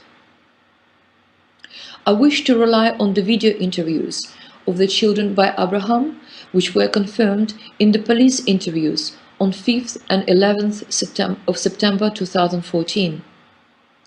The police interview, dated 17th of September 2014, is not reliable because it took place after the children were taken to the care, unaccompanied by me, in secret, after the incriminating evidence of the plastic willies, the skulls and other evidences were destroyed. In February 2015, there was a skip outside the church with a renovation to tamper with the incriminating evidence of the rapes and murders and satanic rituals. I do not agree with the medical report that Abraham caused Gabriel's ear to bleed after hitting him. It was in fact his dad, Mr. Damon, who did that. Children confirmed this fact. I believe the 9 police officers who came to my home on 10th February 2015 were from the same satanic cult of which Mr. Damon is the cult leader, so as to kidnap me, to silence me. I give this witness statement on video and on paper because I was driven out of the UK under threat of kidnap or worse. I seek the urgent return of my children to my care, for which I have a care order in my favour. I seek assistance of the various British and Russian authorities and embassies in the repatriation of my children to Russia to live with me and my parents. I seek court or protection for the witnesses from kidnapping by Mr. Damon's cult members and his agents. I seek the arrest and prosecution of all who perverted the course of justice, including Judge Powley for treason. I seek the shutting down of both Barnet and Camden councils for the active participation and cover-up of satanic rituals in their schools, nurseries, churches, leisure centres, office buildings, involving hundreds of their staff and agents, including police. From 19th Geneva Convention from 1930, a number of corporate governments, such as the United Kingdom, and therefore all companies, corporations registered thereunder, above named, are operating illegally to their bankruptcy and insolvency, including employees and agents. This is evidenced by the Gold Standard Act Amendment Bill 227 from 21st of March 1931, suspended, and the subsequent Uniform Commercial Code, UCC International Law. See www.law.cornell.edu/UCC. This is a final notice of acceptance for the remedies sought in paragraphs 18 to 22, above failing which this is a notice of dishonor in the commercial lien under Uniform Commercial Code, Code Notice of Dishonor, UCC 3-503, UCC 3-504, and UCC 3-505, without prejudice, UCC 1-308, in the sum of £732 billion budget for 2014. See www.icj2.webs.com/lien for the dishonor to the UK public in the embezzlement of public money, which becomes sevenfold in accordance with biblical law if the dishonor continues after 30 days. Leviticus 26 verses 28 and Proverbs 6 verses 30 to 31. Hi, before we start, I'd just like to tell you everyone who's here and tell you where we are. Is that alright? My name's Steve and I'm a policeman and I work here at this police station. The other lady sitting there, her name's Cleo, and she's a police lady, and she works at this police station. We've both got different jobs today. Cleo's job is what we call the controller. And the reason... Yeah, I know what a controller is. Go on, tell me, what's the controller? It's like a police controller, it controls everything. Well, for this, her job is to control everything that's going on there, so to make sure that she can see what we're doing and also make sure all that machinery is working okay. So that's why we call her the controller, because she's controlling the equipment. And my job is to speak to you really and ask you some questions and also listen to what you've got to say. Okay, and near the end Cleo and I might pop outside and just sort of see if there's anything I've missed or anything else I need to ask you. Would that be alright? Yeah? Yeah, I know. Yeah, it's fine. Don't worry. And when we're talking, there are some rules about what we talk about. The first rule is that I wasn't there, so I need you to explain as much detail everything that happened. Is that okay? And if there's something that I ask you and you don't understand, please tell me. Just say that I'm not sure what you're asking. And that might go the other way as well. If there's something that you say and I don't understand, I might ask the question again or try and ask it in a different way. Okay, is that alright? And if I ask you a question and you don't know the answer, just tell me. And just say, I don't know, and that's fine. I don't want you to guess. And that's really important. Everything you say must be the truth. And that goes on to the next rule. And that rule is everything we talk about is the truth. And it can't be a lie. And because I've never met you before, and it may be that someone watches this who's never met you, so I just want them to make sure that they know that you know the difference between a truth and a lie, and that I know you know the difference. So what I'll do a little example, then you tell me if I'm telling the truth or a lie. Could you do that? See this piece of paper here? You saw Cleo pass it to me, so this paper belongs to her, and she's given it to me to look after. And say I draw on this picture. Draw this, draw a smiley face, draw some hair. Cleo comes to me and says, who's drawn on that paper? And I say to her, I don't know, it wasn't me. Would I be telling the truth or a lie? Lie. That's correct, it's a lie. So what would the truth have been? If you didn't draw. No, if you say I did draw.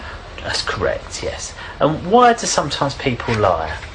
Because you don't want to get in trouble. That's sometimes the reason why you don't want to get in trouble. And that's quite a good reason to give. And that goes on to the next thing I need to tell you, really, is that whatever you tell us in here, you're not in trouble, okay?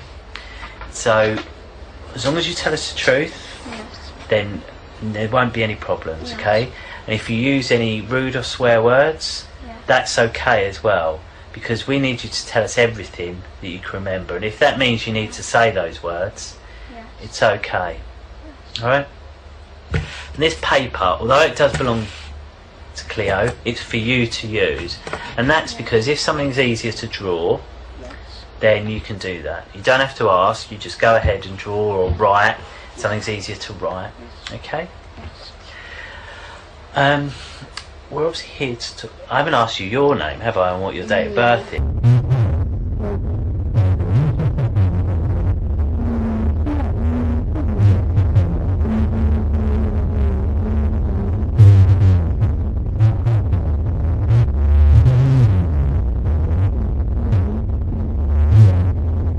Okay, and how old are you? I'm 8 years old. Yeah, 8. And what school do you go to? Christchurch School Primary School. No, Christchurch Primary School. Christchurch Primary School? Yeah, it's in Hampstead. Oh, okay. So, and tell me about Christchurch. Yeah. Is that... what year are you in there? Year 4, but I'm changing into year 5. No, I was in year 3, but I'm changing into year 5. I'm supposed to be in year 5 right now. What about year 4? How come you're missing that one? Because I got a problem in my school. Have you? Yeah, my dad is friends with the whole school. Is he? Yeah. Oh, okay. So how's he friends with the whole school? They met. Where did they meet? When I was with my dad, they met. Then Miss Wilma, when I was in year 1, I had a teacher called Miss Wilma, and then they met somehow when I wasn't there, and then they got friends, and then Miss Wilma introduced Mr. Hollings, the year 4 teacher, which is teaching my sister. And then when Mrs. Wilma introduced Papa when Miss Wilma introduced tells Papa about Mr. Hollings, and Miss Wilma told Mr. Hollings about Papa. Then I met Mr. Hollings and Papa, and then they became best friends. Okay, so. And then he introduced Miss Regis and Miss Cecil, the assistant teachers. Wow. And then they're up and up and up. Like all the teachers are best friends of best friends. Oh, okay, so your Papa Yes. was friends with your year 1 teacher. Yeah. And because of that, he met the other teachers in the school. No, he had a friend called Mr. Hollings. He had a friend called Mr. Hollings, who's the year 4 teacher. Yeah, he's going to be my year 4 teacher. He's going to be your year 4 teacher. And how did he meet Mr. Hollings? Oh, Papa. Yeah, Papa. Because Miss Wilma. Your year 1 teacher. Yeah, so when they Miss Wilma and Papa met each other, Miss Wilma introduced Papa to Miss. No, Papa introduced Mr. Hollings to Papa, so Papa understood who Mr. Hollings was. Then Miss Wilma introduced Papa to Mr. Hollings. Okay. And then Mr. Hollings knew who Papa was, and then they met once, and then they became best friends. Oh, I see. And how do you know they're best friends? They talk to each other. They tell me that my dad tells me that BFFs means best friends forever. Okay, so your dad told you him and the year 4 teacher are BFFs. Yeah. Okay. And when did he tell you that? He told when he was doing the sex to me. He does sex to me. What does that mean, sex? What do you mean? He touches me in the private. He touches me in the private. He sticks a plastic willy in my bottom, and it bleeds then. Okay. So. Yes. So, your dad does sex to you, and what that means is he touches your privates. Yes. And put a plastic willy In my bottom. In your bottom? Yeah, a big fat one. Okay, so how do you know it's a plastic willy? I felt it before. What do you mean you felt it before? I felt the willy. He showed he let me felt the willy. Okay, so tell me what that looks like, this willy. It looks like a real willy, but it's plastic. Okay, and what else can you tell me about it? There's an order of the willies. Of the what? plastic. There's an order of them. High up and low down. And what does that mean? So brown is the lowest, it's the third, but then second is the golden colour of the skin, and then it's white. White is the highest. Okay, so how many plastic willies are there? And millions. He buys them, and he also makes them. He makes them in his shed. He melts the plastic and then starts making it. And how do you know that? I've seen him making before, and he has a friend called Daniel, and they make it. Right. So who's Daniel? Daniel is he got brown hair. Yeah. And got white skin, and he's really mean to me. He pushes me every time. Okay. He calls me an idiot. Okay. Kicks me. He kicks me in the privates. Okay, we spoke about a lot there, so I just want to take it all bit by bit. Yeah. So the first thing you said was about this plastic willy, and you said about 3 colours, and the three sets. Did you say? Yes, golden is the it's like this. Look like this. Look, gold, silver, and bronze. It's just like that. Right. So bronze is black colour, skin black. Right. Okay. And then golden. Tell me about that one first of all. So the skin colour black willy. Yes. Tell me about that. Everything you know about this? It's the third. Yeah. So it's like bronze. Right. Okay. So it's skin colour black. You said, and you said it looks like a real willy. Yeah. And what else can you tell me about it? It's really big and fat, and it hurts really much. What do you mean, big and fat? What does big and fat mean? It's really fat, and it's. Can you show me that shape again? That. Okay, so it's that fat. Yeah. And then how long is it? No, they have different size. What do? My dad got the biggest size. Really. Because my dad is the boss of every single thing. Right. Okay. If we just talk about this black skin coloured willy. Yeah. So you're showing you showed me a shape, how big it was, and then you said, so how long is it? So that's you show me that really shape. Really long, like that long. So it's that long. Yeah. And you show me how wide it is.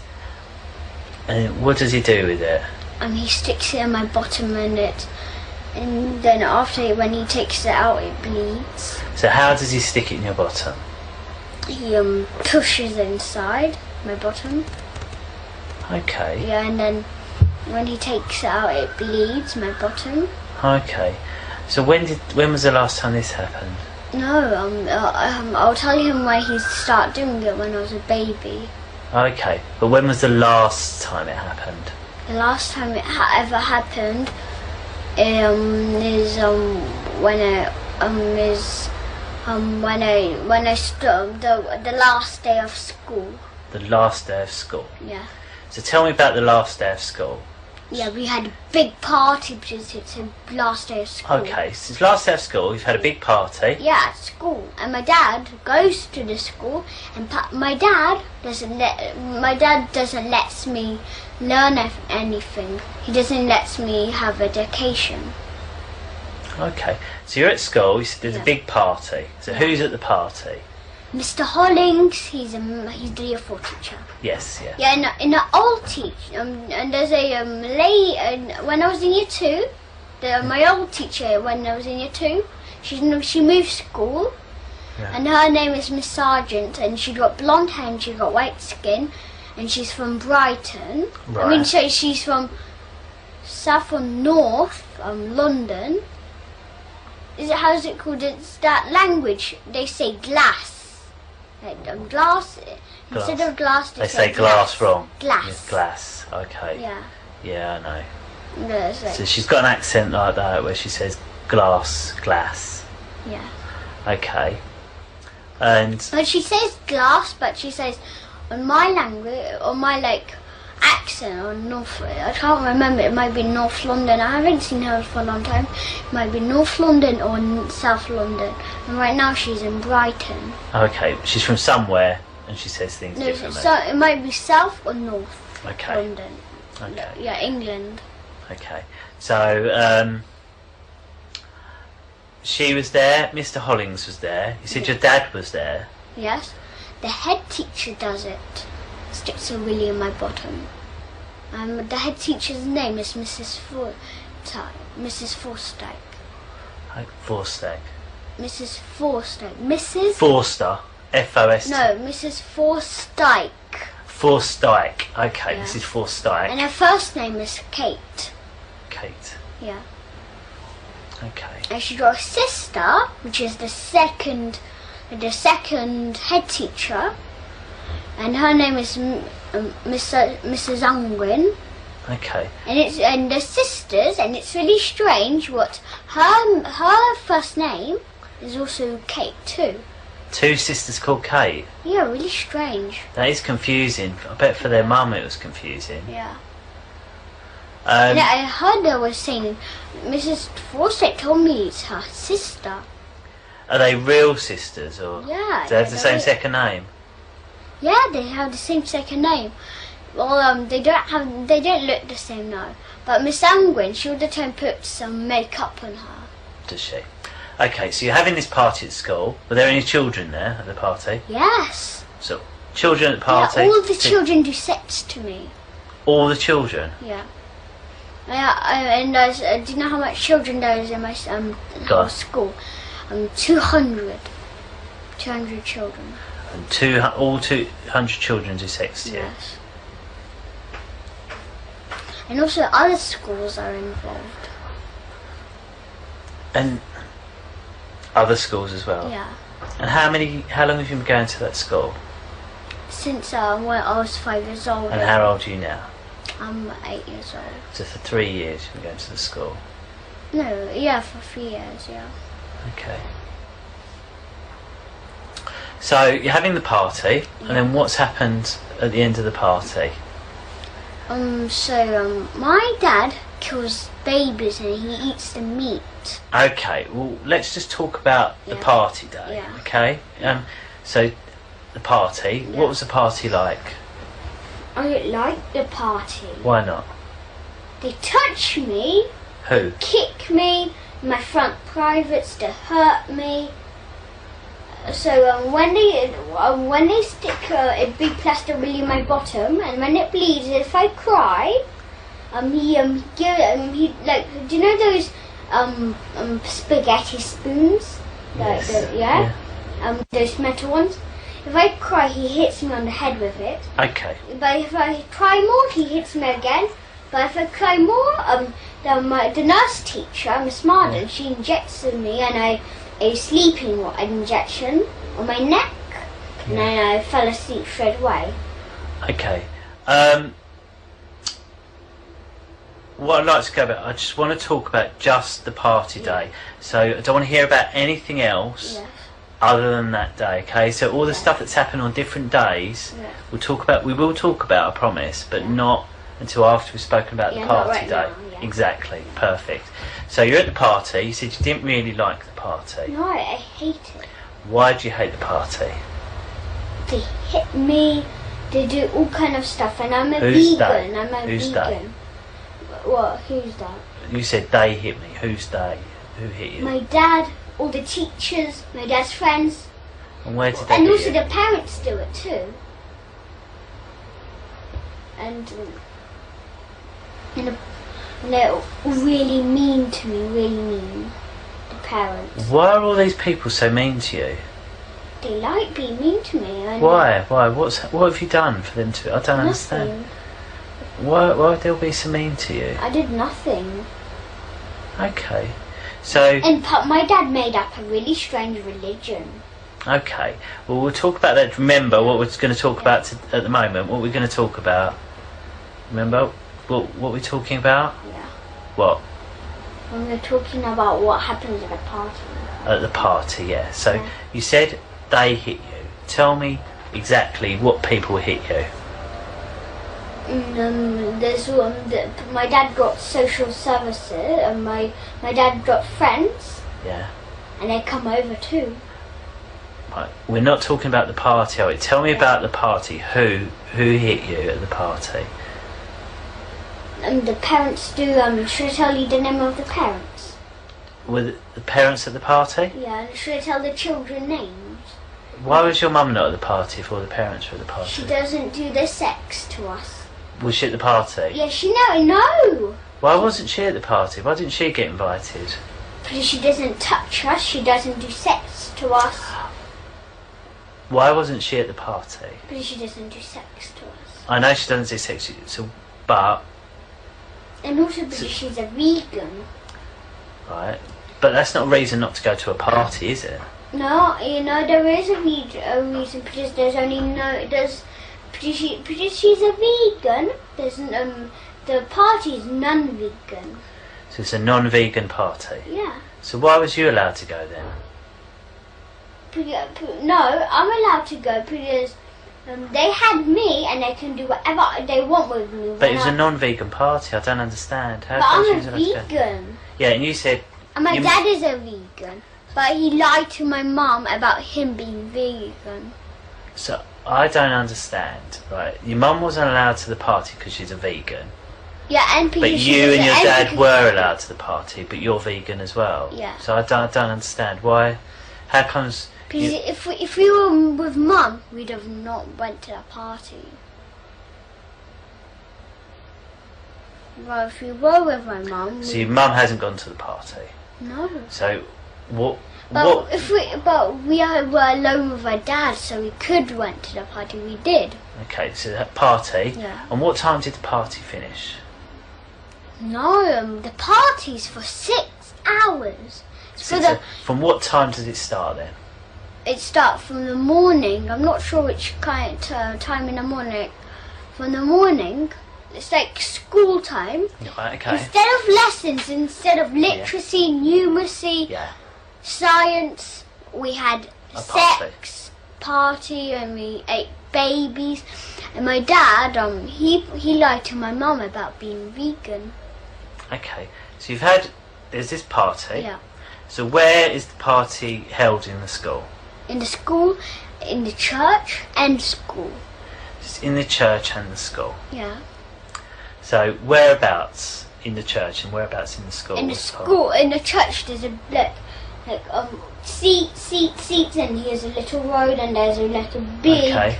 It's 1, 2, 3 stairs. It's really big, and then we dance there. Yeah. So you was dancing. What sort of? Why was you dancing? What music were you listening to? We don't put music on, but we just dance. Dance. Okay. Yeah, we put all kind of music songs. Okay, so you're dancing, and who else was dancing? Any of the children? Everybody does. Okay. Everybody does the sex, and. Right. And what is the sex? They touch me in the privates. They tell me to lick the privates. Who says that? My dad's, the teachers, everybody's. Okay. So that's happened. And we didn't want to do that, but my dad made us do it, and he forced us. Okay. But my mum doesn't do it. No? Okay. But my family doesn't do it. Only my father does it. Okay. So this has happened at the school. Yeah. And then you said there's a bit where your dad put the brown coloured willy, plastic willy. No, in your but bum. my dad doesn't have a brown one. No? What one? He's the boss of the whole religion, the whole culture. He's the boss. And what's this religion called? It's not called nothing. It's not called nothing? No, we eat babies, we kill them, and my dad's and this is what my dad tells us to do. Look, my dad killed babies, and we help him kill babies because our dad forces us to. Okay. But we never kill babies, never on our own, never. Okay. So after 6 hours, the party's finished. Yeah. And where did you go? What after the party? Where did you go then? Back to our house, to my Whose mum's. house? Your mum's house. Yeah. Okay. Because it's home time.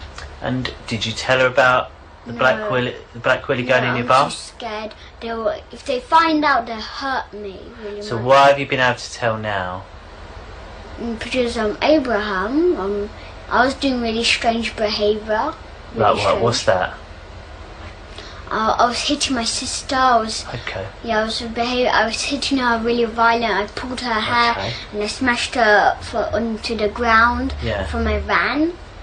And my sister took a big frame and she threw it into my head and I was bleeding everywhere. So you two were fighting? Yeah, really much. Okay. And then what happened? And then my mum got really stressed. Right. So when did you tell them about what's happening? When Abraham started living with us. When did he start living with you? From 4 years. No, not 4 years, 4 months ago. Okay. In May. So that's, and you said it happened on the last day of school. Yeah. So that was after May. Yeah. So why didn't you tell someone then that this happened at school? No. I didn't tell first. Why not? Abraham found out. How did he find out? Because me and my sister were touching each other. My dad tells us to touch each other in the privates. So you and so did you tell him or did he guess? Abraham. Who? Did you tell Abraham or did Abraham guess? Caught us. No, but he's caught you and your sister doing things you shouldn't be. Yeah. Then he asked me, who taught you to do this? Who done this? And then then we told him it was a dad, and then. Okay. And then, but we were still really scared. We was really scared of him. Okay. So what do you think after that? Let's watch as she does her interview, and I'll see you shortly after.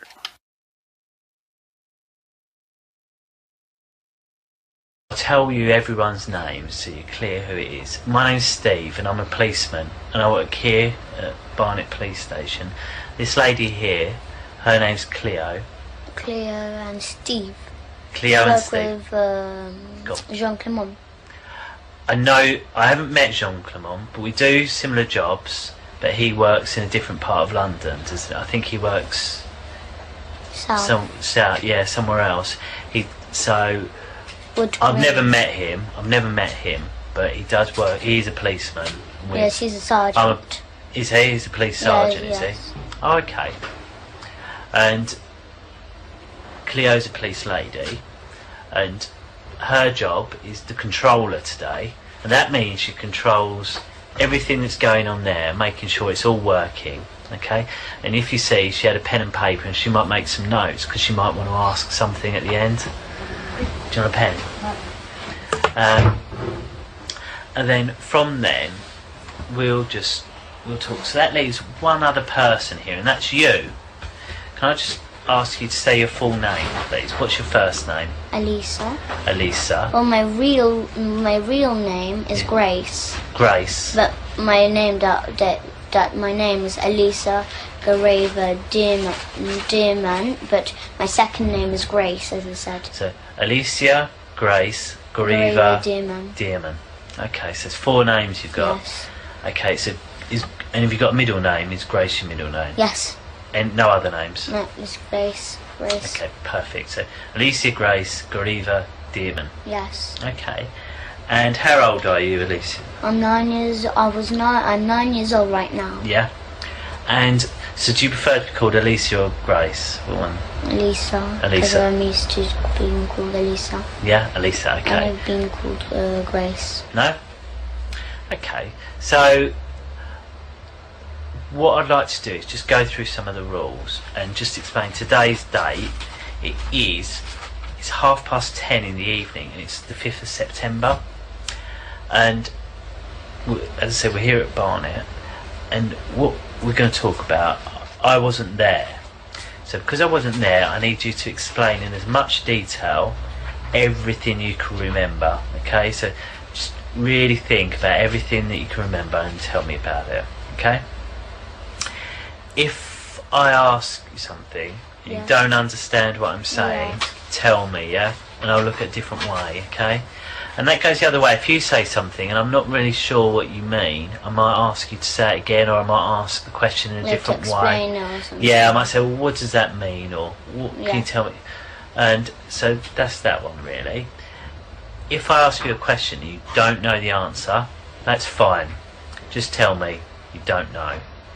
Okay? And that's because I want you to tell everything the truth, okay? I don't want you to guess. If you don't know, just tell me, okay? And that leads on the next thing. We must tell the truth, and that's you and me. So if I ask you something, you've got to tell me the truth, and if you ask me something, I'll tell you the truth. Should we agree that, shall we? Yeah? What I want to do is just make sure you understand the difference between truth and a lie. Okay? I've had this paper. Truth is, and also, it's just opposite. Truth is what? Truth is opposite. Opposite to well, what? Lie is opposite truth.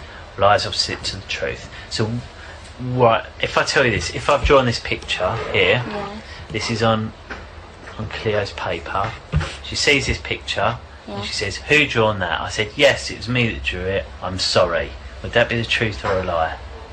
That'll be truth. That would be the truth. So what would have been a lie? No, I did not draw it, or somebody else, I don't know who. That would be a lie, yes. So, why do sometimes people tell the truth? Tell the lie. Why do sometimes people tell a lie? So, because maybe sometimes they do. Maybe it's personal, I don't know. What do you mean? So maybe, like, if, I don't know. So why would they say a lie? Yeah, why would they say a lie? Maybe they don't want you to know about that. Yeah, sometimes they don't want to tell you about it. Yeah. Maybe they don't want to be in trouble. They don't want anyone to be in trouble. That's also a good reason that sometimes people lie. That's true. That people don't want to get in trouble. And in here, you won't get in trouble. Okay, as long as you tell the truth, you will not get in trouble for anything you've said or done. Okay, as long as you tell us now. Okay, is it? Yeah, and I promise that, and I say I've got to tell the truth as well. And from that, I need to say that includes if you use rude words or things like that. In here, you're allowed to use those rude words, okay? Your mummy knows what we're going to be talking about and knows that you're here, and she won't tell you off if you need to use those sort of words. I'd rather you use those rude words to tell me exactly what happened and try and make it polite, and you miss out things that have happened. So I don't understand. Well, say for example, me and Cleo were having a conversation, and you heard Cleo swear. Yes. Right? Do you understand that bit? Yes. So me and her talking, Cleo swore while she was talking to me. She said a rude word. And then I say to you, "Did you hear what Cleo said?" And I say, "Tell me what Cleo said." I'd rather you tell me everything, including the swear words. So I should say, "Oh, Cleo said, oh, this camera's shit." Say she said that, and I say to you, "What did Cleo say?" I don't want you to say, "Oh, Cleo said the camera's rubbish." I want you to say, "Cleo said the camera was shit." Do you see? Yes, I should. So don't try and make it polite. Yes. Say it exactly. Is that clear? Yes, I should say what exactly. Exactly. Perfect. Well done. Thank you. So you've come here with your mum, and do you live with your mum? Do you? Yeah, I live with her. And who else do you live with? And that's just my mum. I live with only my mum. No one else. No. No other family in your house. I don't live with my dad. No. What about brothers? No, I live with my. Your mum? Yes, and when three. Three of you? Yes. Okay. And my big.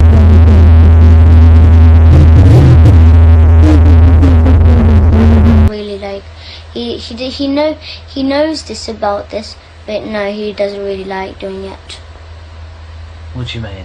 So my big brother James. Yeah, James. How old is James? He's about 17, but he's not really included because he doesn't really live with us. Oh, okay. So where does he live? He lives with his other dad. Oh, okay. Yeah, he doesn't live with us, but okay. he comes to visit us on Saturdays. Oh, I see. So is he your half a brother? Is he? And he is my brother. He is my brother. Right. So it's just that his dad is married to so my mom married 2 men. Yep. So first is when my big brother was born. Yeah. And after she broke up with his name is Will. Yeah. He broke up with him. Yeah. And after him, she didn't marry, but she loved Ricky, which is my dad. Yeah. So then we were born. So then she broke up. So your dad is Ricky. Her name is Ella Draper. But you.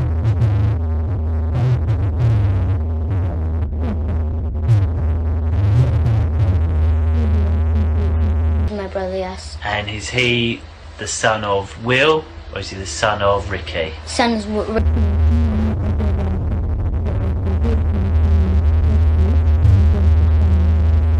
Perfect. So you live with your mum. Yes. And do you ever get to see your dad, do you? My dad, Ricky. Ricky, do you ever get to see him? Every 2 Saturdays, but actually, in fact, he lies to my mum, and he says that he just sees us every 2 Saturdays. And do you see him every 2 Saturdays? Orders. Okay. So do you see him every 2 Saturdays? Nope. We see him every single day. Every single day, and how do you do that? School, he comes to our school. Oh, does he? And what does he do at the school? He does sex to us. He kills babies there. Right. We eat babies. We drink their blood. Okay. Because this is how we do it. So like on Wednesdays is the most special, busiest day, special day. Okay. We'll take it little bit by little bit. So you say your dad comes to your school every day. Yes. What does that mean? He comes to your school every day. So that means he comes like whenever we have school on Saturdays. He comes and sees us there. Whereabouts does he come and see you? My school, Christchurch Primary School. Yeah. Okay. Yes, that's the area we live next to Christchurch Primary School. Yeah. Because we live in 5 Patterson Road, and then after he comes to our school. Okay. So who drops you off at school in the morning? My mum. So you get dropped off at school? Yes. When you get dropped off at school, what do you do then? So then they check if the coast is clear, if my mum's not there or anything around the area. Okay. So they go, Mr. Morris, the caretaker. Yeah. He goes around the school areas and checks if my mum is there or anything, like if the coast is clear. Right. And after they call my dad and say that everything's alright, my mum is not there, it's all clear. How do you know that? Because they got the number of my dad. And how do you know that? Because I heard them talking to my dad. And it was exactly my own dad's voice. Exactly. So where were you when you heard this caretaker speaking to your dad? Staff room. Why were you in the staff room? Because that's where they do sex to me. There. So you've got to school. Right, Yes. You've got to school. How did you get to school? So we just go and buy a car though. So you go by car Yes. with your mum. Yes. Get to the school. Yes. So you get out of the car. Yes. And where'd you go first of all? So this is where we park, and there's this little path. You go upstairs, and then there's a little path, and then here's our school. Yeah. So then you just walk in, but that's where the infants are. But you have to go further along, and that's where the junior, because I'm in junior. So then when you go in the junior, there's downstairs, and then there's a big playground, and then there's this office and the whole school there. So you go into the school in the infants part, Yes. and you walk round to the primary Yes, so part. then at the front, when you just come in the room, Okay. there's an office, just at the front. There's a door going in the hallway where we do assembly. Yeah. And on the left, you go in, and there's the headmistress office there. Okay. And then the staff toilet, and it's just this like where the teachers go and do the typing and work. Yeah. And there's upstairs, there's year 4 and year 5. Yeah. And after, just like, I'm in year 4, so in year 4, there's just there, and then year 5 is there, on that side, Okay. and the staff room is just at the front of us. Okay. So just walk in the staff room, and then there's this kitchen, and then there's a sofa, and that's where we do sex. So why do you go in there first of all? Why don't you just go to class? Like, we go to class sometimes too, yes. Right, so we go to class sometimes, okay. yes. Okay, so you go to class. Yes. Okay, and then what happens when you get And to then class? they got this, in my classroom, they got this little door at the back, right at the back Yeah. of the classroom. They got a little door, and it's just like a tiny little room. It's all stuffed with sweets, prizes, especially to pay the children with sweets to do sex to them. Right. Yeah, so they give sweets as much as they like. Yeah. So they give sweets so till they're like full, they're done. So because while they eat the sweets, they do sex to them. So like they pay them sweets, and then after they do what they want them to do. Okay. Because our the children. Who? What children? What children? So there's children from our school, 200 children in our Yes. school, but it's not like all.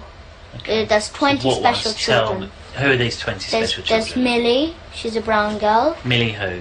Millie Cowell, Millie Cow? yes. Okay. So how do you know she's one of the 20 special children? Because I know, because she comes and they do sex to her, mostly. Who's they? Who's they? The teachers, the parents, the staff. Every single teacher or specific teachers? No, every single, the whole school does it. The whole school, and we got our own church Yeah. too. So because they do that, because after, as I said, we kill babies, we drink their blood, we eat them. Okay. But then after so the social services who are in it, Yeah. they go to families, So if the families can't afford, so they get a baby, but they can't look after it or anything. They can't buy food, or they can't buy clothes. They can't look after it. So the families who sell their children. Yeah. So the social services get them. They say they get them to a foster home, but they don't. They get the babies or the children, and then they get Miss Marden. Yeah. Our nurse in our school, she injects the child or baby in the neck just here though. Right, okay. And how do you know that? Because I saw her doing it. How did you see her doing it? Because I saw her in the staff room. She was getting this. So she got this injection, and she done it. So the baby was there. It was just sitting on the table. Right. And I was just laughing there. And after she just injected her, and I was slowly went to sleep. But not just like a thud, not like just fell straight away. They put, because it looked like it was slowly moving down like that. Right. Yes, Okay. and then after So his baby's gone to sleep. Yes, and and then after they get put on this bit, they get the baby, they hang it upside down. And how do they hang it yes, upside with down? the string From where? on the wall, because there's this little like is a screw, and they put a string, it's like a circle string, Yeah. tie it to the legs, hang it upside down, and then they get the knife they use for cutting the baby's head off. So you know this big ones, like this big Chinese ones, Yeah. which you chop up coconut and stuff. Right. Yes, they get cleavers, aren't they? No. Okay. I don't know what they're called. You've described it well enough. Yes. Okay. So then because our dad, he forces me, but because we're not strong enough to cut the baby's head off, he does us to hold the knife, and he puts his hand at the top of our hand, and he helps us to cut the baby's head off, because he's teaching me and Gabriel, so when we're older, to do it to our own children and do this kind of stuff to our own children. Where is it this that happens? The church, the kitchen in our church. The kitchen in the church. Yes, they okay. got. So, Yes. right, this string. Tell me about this string. So it's just like, it's not just like just a thin normal string. It's a bit thick. It's like maybe that thick. Okay. and then they tie it around, Okay. like in a circle. Right. Hang it up on Where do they tie it to on the baby? So it's like on legs. So they put the legs Right. together, tie it on, Yeah. and so it's like one string around and then one string attached, Yeah. and it's hanging upside down. They get the knife, but they don't just cut it off absolutely. It's still on. So they slide the head off, but it's still hanging on. So okay. Yes, and then there's a big white bowl on Yeah. the floor, and the blood drips in, and then we pour it in a big silver goblet. Okay, so where's this white bowl? Where did they get the white bowl from? They bought the big white bowl From where? from there's any shop, any white And where did they get the bowl? Where did they get the bowl from this time? any shop like this. So But you obviously didn't see them get the bowl. No, I don't know what shop, but I think they went to this what is it called, next to Brent Cross. Okay. It's near Brent Cross. And where is it kept at the In a church? cupboard. What cupboard? There's just like a normal cupboard. So it's like near like a cupboard, like a kitchen cupboard. Right, okay. So And it's where like is this kitchen cupboard? There's a kitchen in the church and Right. in a school. Right, there's kitchen. Yes. I've got it. There's Yes. kitchen. So we're in the kitchen. Yes. Baby's hanging up. Yes. And you said that there's a Yes, white so bowl. yes. And it's kept in a Yes. cupboard. So what cupboard is it kept in? It's just a wooden cupboard. So it's like Okay. So if I was to go in the kitchen, how would I find it? Tell me how I can find so this it's bowl. like it's not as big as this room. It's much bigger. Okay. Bigger. Right. So it's just like maybe just around on this wall, just around here. There's this little cupboard. Right. It's not little. It's kind of medium size. Right, there's a medium cupboard. So where's the door? So you Yes, described the the kitchen. door is a bit like that. A bit Right. like that. So the door's over there. Yes. Then you said the cupboard would be in the other corner. Yes. Have I got that right? Yes. Yes. Okay, and is the cupboard up in the top or down Yeah. on the bottom? No, it's at the top, So like it's in a the top- middle, like that. Yes. And you say it's wooden. What colour wooden? Just normal brown wood. Okay, and there are any other cupboards around it? Yes, there is some other cupboards like around the walls. So- So lots and lots and lots. So It's just a few. if I come in, how can I go to that cupboard without making any mistake with one of the other So like if you come in a room, here's this sink, and here's this big Yeah. table, Yeah. and just this little, as I said, a cupboard. Okay. So you see this frame and it says Yeah. Wish. Yeah. It's like a bit bigger than that size, and it's just that that colour of wood, a bit brown. Yeah. And then it's just this cupboard, and then just got the normal handles, and then just like this, just wooden handles. Okay. So you have to open, and there's this white bowl and a silver goblet. The things that we use, the plates that we used to eat the baby on. Yes. So and they tell me and Gabriel, but who actually killed the babies was my father. He kills the babies. Okay. So the baby's hanging up, and Yes. you say, how do they hang it up? What do they use? You've got the string on Yes. the leg. Yes. And then what's it attached to? No. It's got a screwdriver on the wall. There's a screwdriver on the Yes. wall. Whereabouts They on hang- the wall? It's just like a wall. It's not like the same like this room. The door is actually there.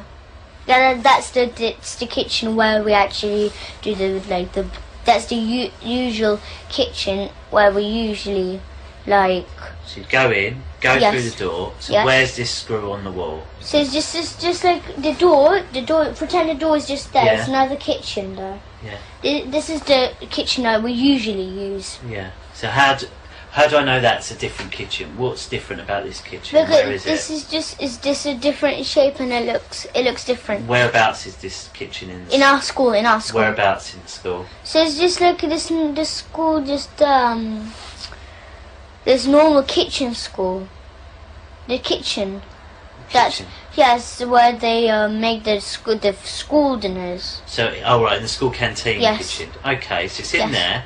So you go in the door. Yes. Where's the screw on the wall? So it's just like that. It's just like this. So here's the door when Yeah. you come in, and there's this little screwdriver. Screwdriver. Sorry, Well, screwdriver. it's not a screwdriver. A screw. Right, a screw. Yes, it's in the wall. Right. But it got a space on. Yeah. So you have to hang the string on. Yeah. but you make sure it's still it's like secure. Yeah. So they put because Mr. Morris he works hard. He works with hammers. He works that kind of stuff. Yeah. So he gets this screw in the wall, and then after he hangs it up, he hangs the baby up. Right. Okay. And Papa and me. Yeah. Either me or Gabriel hold on to the knife, but he actually kills the baby because he puts his hand on our hand. Okay. So then he says to swing and then just chop off the baby's head off, but like stop straight away, like maybe so like once, so you go like this one and then just leave a bit of space so it's still on the head, but it's just the blood is dripping in the bowl though. That's how we drain out the blood. Okay, so you do that. Blood's dripping. Does blood not go like everywhere? Or not? No. We don't make that. We go like this. Like we don't just go like smash like that. We go like this. One like not so speedy. Yeah. Just like medium speed. So you just go like that fast, like that, and we make sure it's not like blood spilled everywhere because we make sure that everything is clean, as much as clean as they can do it, because they clean it after that too. Okay. So if there's blood is on the floor or something like that, they wipe it off. Okay. Yes. Okay. So the blood's in the bowl. Yes, and then we put, and then after we pour it in the silver goblet. And where do they get this silver goblet from? I don't know what shop. No, but like where it. Yes, it's with the white bowl in the same cupboard. In the same cupboard. Yes. This wooden cupboard. And yes. That's not in this kitchen with the hanging on screw. It's in a different kitchen. Is that right? Yes. Okay. Because they get the bowl from the other kitchen to that kitchen. Understood. So where are all the people that work in the canteen then when this is happening? I don't understand. Well, there's obviously, if it's a kitchen, yes, to make, I assume, is it to make all the children's lunches? Yes, but instead of people? making the children lunches, they give baby to the children. They give baby to the children. Yes, so they give if they say there's spaghetti bolognese that day, they put a bit of baby meat in all the time.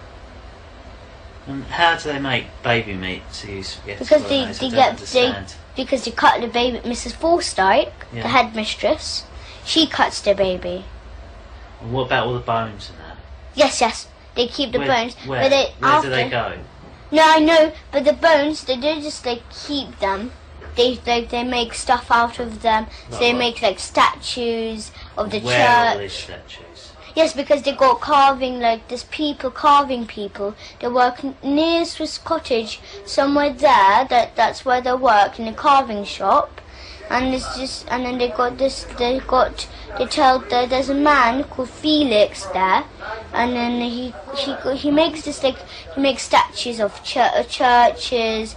He makes that kind of stuff. Like so, he makes. Sorry. Can you be quiet, please? We're just doing an interview. Cheers. Yeah, no, fine. Cheers. So it's just like they make like statues and stuff out of the bones. Yeah. Because they got as I said, they got carving people. So they got Felix, they got Max. Yeah. Those are the two people who are the best ones at carving. Yeah. So our church, we got our own church. Yeah. Yes, they make carving of that church, and then they don't just sell it. Yeah. They sell it sometimes, but they keep it. The school keeps it sometimes, but usually they sell it for money because they want money. And how do you know all this? Because I saw they have statues of them. Okay. So Felix makes statues. Yes, and the skulls of the babies. You know the skulls. Yeah. Yes, they get the skulls and they make hole. They make a hole with a driller. So they make a hole in, and they tie string around, and then they put all around the body, but they're naked, and they got this tattoo on the private with like little piercings. Okay. Not like earrings, but like little gold piercings around the private. Yeah. And they all dance around with skulls on in the church there. Okay. So they have skulls, like the teachers and the staff, they got 20 skulls each. And how do you know they've got 20 each? Yes, because I counted once. There were like, there's one here, and then there's one here, and there's one on the neck here. Like, it looks like skulls everywhere. On the knees, on the elbows. It looks like armor. Okay. So if I was to try and find these skulls, where would I find them? Yes, in the church. Where in the church? So there's this secret rooms. They got secret rooms. Go on. Tell me, how do I find the secret?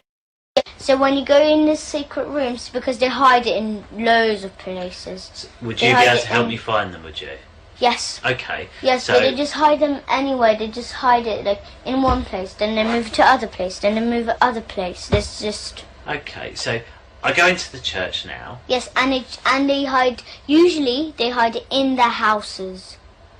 Because they have parties in their houses. Okay. Because Mr. Hollings, my teacher, he lives in Highgate. Right. Yes. You can see his house because his Porsche, he got Porsche and it's just at the front of his house. Okay. So, how do you know he keeps them in his house? Because I know, because I went to his house once. Tell me about his house. What does it look like? It's big, it's big. Okay, big. We go in the front door. What colour is the front door? It's just normal black colour, normal black. Normal black? Yes, so yes. I go in. I've gone in to Mr. Peter's house, was it? Sorry? No, Mr. Hollings. Mr. Hollings, sorry. Gone into Mr. Hollings' house. Yes. Through the black door. Yes, and then there's this what do I go into? corridor. There's a corridor. Tell me about the corridor first of all. So there's a corridor and it's just got like, it's just like a little corridor and there's this little table there and the shoes there, all his kind of shoes, yes. Right. Stop there, stop. Yes. Sorry, I don't mean to, it's rude of me to interrupt Yes, it's you, I'm okay. sorry. So, we've gone into this corridor. You see it's a small corridor. Yes. It's a table. Yes. With shoes. Yes. So tell me about the table. Tell me everything about this table. This table, so it's not like, it does not have stuff on. It doesn't have just like skulls on. It doesn't have that. No. It got just like maybe car keys. Maybe it got his jacket on. Okay. Maybe it got his bag on. I don't know. Different kind of stuff, personal stuff. Okay. So this table, what does it look like? It's just like a normal, like a square table. So it's square. Yes. Because obviously, there, like in here, like someone could describe that as a table. This as a table. So they're all very different, aren't they? So tell me about, first of all, if you stand up for me, stand up. Can you stand up? So how high to you is the table? Here. Okay. Here, somewhere here. Okay, so it's somewhere there. And then what colour is it? It's just normal, just normal, like black colour, like this. It's normal wood and black. Wood and black. Yes, so it's just wood and normal. black. Yes. Okay. So it's up to, so it's a little bit higher than this table. It's wood and black. Yes. It's square. Yes. So it's just like that big, like that. That's the same, like this and like this. Okay. And then, right. So that's the top of it, described, and it's square. Yes. And then when you go down a bit, what's Yes, there? just under the table, there's shoes there, his shoes there, so like all his different kind of shoes. So his under shoes, the table keeps his shoes. Yes. Okay. And then what about the floor? What's on the floor? On the floor is just, as I said, it's just got shoes on. And Okay, it got a but little what's carpet. the floor? Sorry? It got carpet on the floor Carpet. too. What sort of carpet? Well, it's not like a carpet, it's not like carpet everywhere. There's like, you know when you come in the house and there's just usually a small carpet at the front of the door? Yeah, it got that, and then the rest is just wooden. What wooden, sort of just wood? brown. Just, you see this coloured door, just that, like that. So that shows quite a dark brown. Can you just move the camera to the door for a sec? So that sort of colour brown. So that's colour brown for his floor. Yes. So you go down the corridor. Yes. And then what rooms are off the corridor? So where's this corridor? Here's the living room, here's the kitchen, and then just there's this toilet, and then here's you go up the room, up the stairs. Okay. So right, so go in. Yes. There's a living room. Yes. A kitchen. Yes. A downstairs toilet. Yes. And some stairs that go upstairs. Yes. Yes. And have you been in all of those rooms downstairs? Yes. Okay. Tell me about the living room first of all. What's in there? The living room, they got secret rooms in there. What does that mean? They got secret rooms in there. In the living room? Yes. Okay, well They're tell me about... top secret. Okay, if we talk about the not top secret bits first of all, tell me about the normal bits of the living room. Yes, it's just like, it's bigger than this. Okay, so it's a room bigger than this. Yes, it's a big, large room, and then you've got a table, you've got a television, you've got a sofa. It's like a normal living room. Okay. Yes, and just that there's like a half part is a living room, and a half part is a dining room. Okay. So it's like mixed rooms. That's why it's big. Okay, so Yes. it's got a living room and a dining room. Yes. Yeah? And In one whole room. has he got any tables or chairs or Yes. sofas or anything Yes, like yes. that? What's he got? So you've got a television, just a big Samsung, Samsung. How do you know Yes. it's Samsung? because you can see silver writing Samsung on. Okay, so he's got Samsung telly, a big Yes, one. And does that? Where is that telly? It's just like a different, like it looks a bit like a table like that, but it's a bit smaller. And It's a bit like this size, this height. And how big is that air thing? It's just the same size, but it's just this height. So it's as big as this, Yes. but smaller. So about Yes, this height of this. yes. But okay. And then it's just the television is down and the sofa's there. Tell me about the sofa. What sort of sofa So it's you just got? like it's not like a sofa. It's not like a multicolored. It's not It's just like this, not brown, but it's kind of blackish, really dark brown. And what sort of size is the sofa? It's like this, but like if you join that chair to the sofa. Yeah. So if it's like that, and you add a chair just here, So like it's a join. So it's longer, is it? Yes, yes. And what about? And then okay. So it's a long sofa, it's like that, like this. And what shape is it? The sofa? So it's like this. So you go, it's like that, the sofa, like that. Okay, like an L shape. you Yeah, say. like that. Okay. Yes. So it's got a bigger sofa than this. It's like a blacky colour. Yes, It's in an L shape. really dark brown. But Okay. like much darker. And where does he keep the baby skulls? The baby skull's in his house, yes. Whereabouts? So then at the front, where the dining room, there's this big wardrobe, Yeah. and he just keeps maybe spare clothes or anything like that. Like Yeah. maybe like if there's like maybe plates, bowls, anything like that. Yeah. He just keeps it there.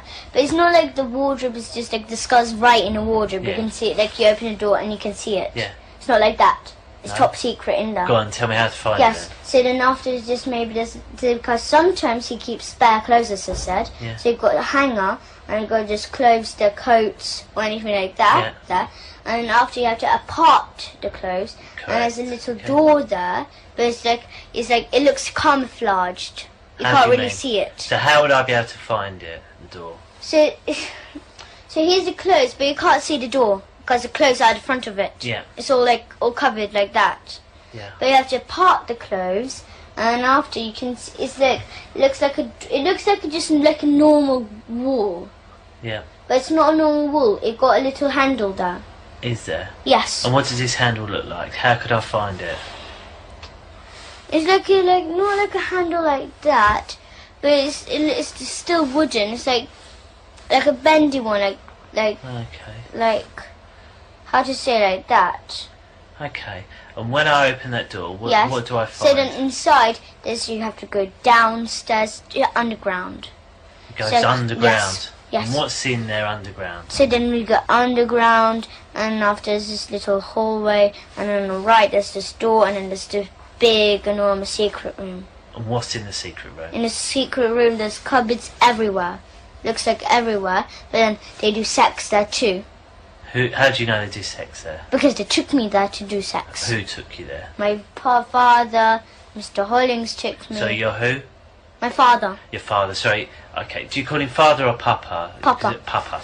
So papa's taking you down there, and what did you do there? So it's just like, so after you do sex there, so What they does have sex mean? So like they have they buy plastic willies. Right, okay. Yes, and then they strap it on, but they make sure it hurt. They want plastic willies. They don't want to use their real willies. Why not? Because it just doesn't hurt. They want to make sure it hurts. Okay. So who's they? So Papa and who else? Mr. Hollings, head Papa and mistress. Okay, so all Papa, the teachers. Mr. Hollings, the headmistress. Yes, Miss Marden, Mr. Fanoni, Mr. Gorge. Okay. So who done it when you went to that house? Who was there? So all the staff. All the staff. All the the parents of all the children. They all know about it. Okay. They do it. Okay. And So you've got in there. Yes. And who's used the plastic willies? All of them. All of them. And where do they keep the plastic willies?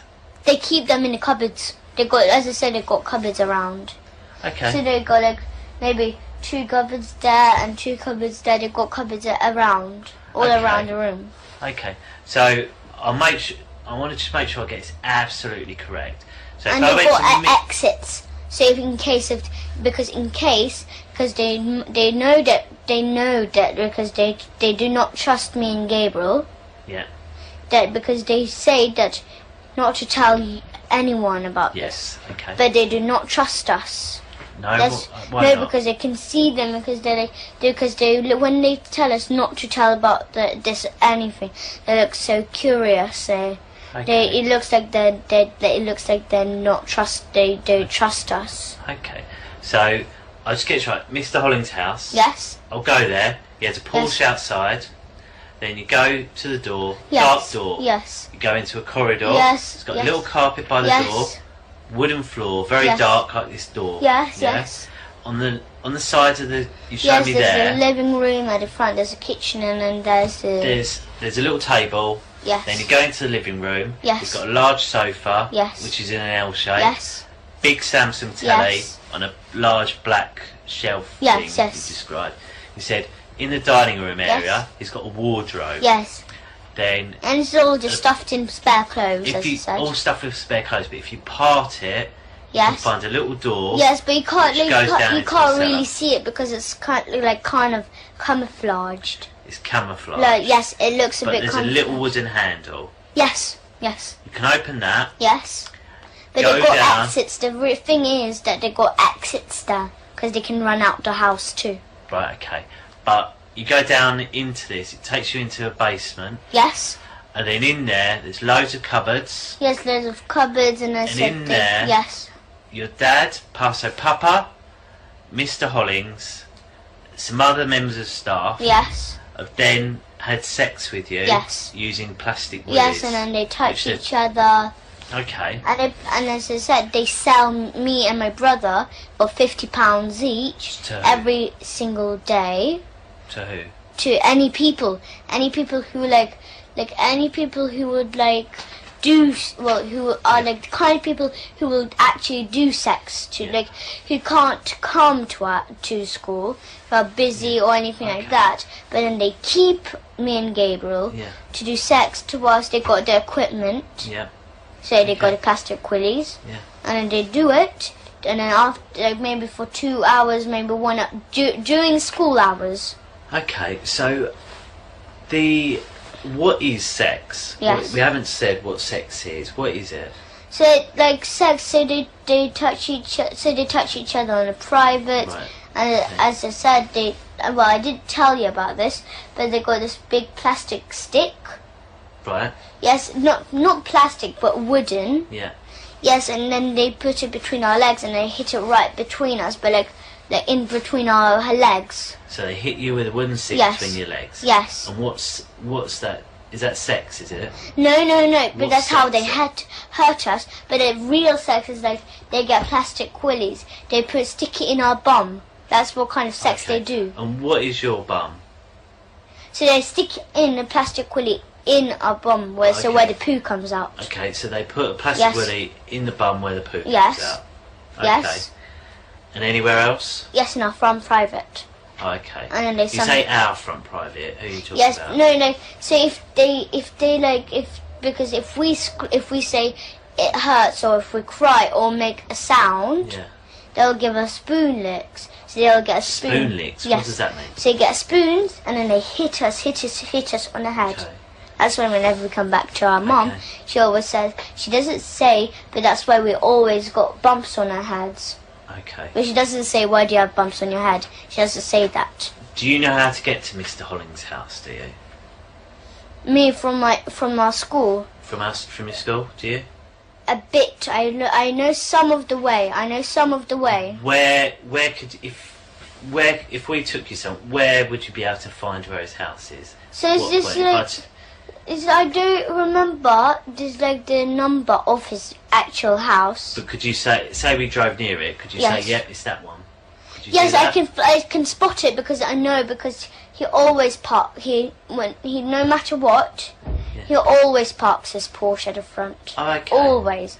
I know, or like his car looks like, I know absolutely. Do you know what street it's in? What the name of the street is, or where? No, I don't remember, but I know it's Highgate. It's Highgate. So, if we went to Highgate, Yes. would you be able to find the house? Yes. How if we would you drove around Highgate, Yeah. drove around, and if I spot if I spot the house, because I know how the house But looks obviously, like. there's maybe 1,000 houses in Highgate. Yes, So a how lot. would you how would you know where to go?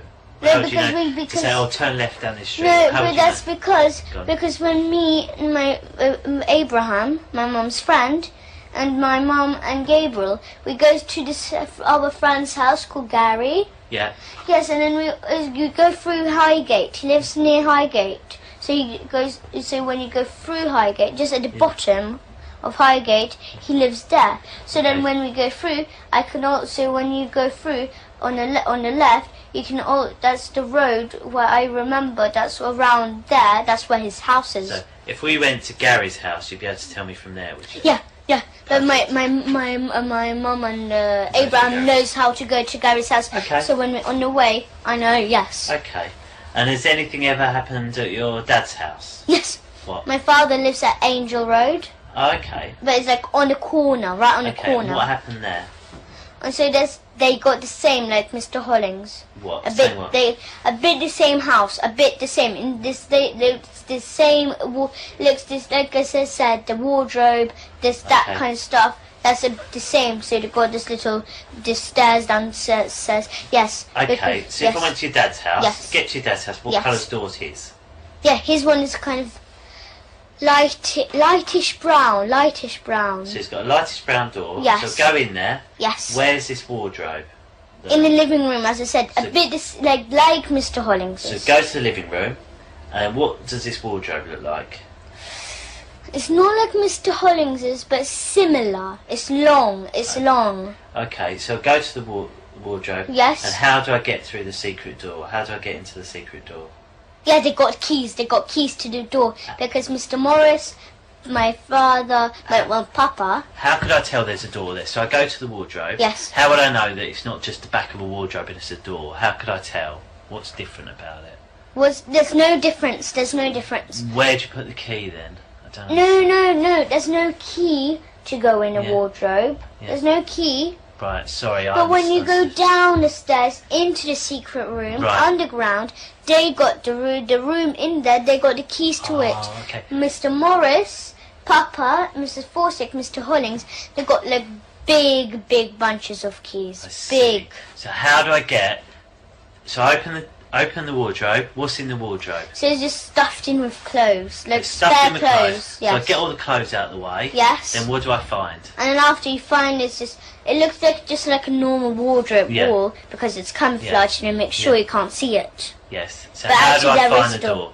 Because it's just right in the middle. So this is the wardrobe. Would I be able to see So like this- the gap or not? No, it's like camouflage. So like imagine this was like red, and then imagine this was like this is the same color. Would I be able to move the wardrobe out of the way and find a hole in the wall?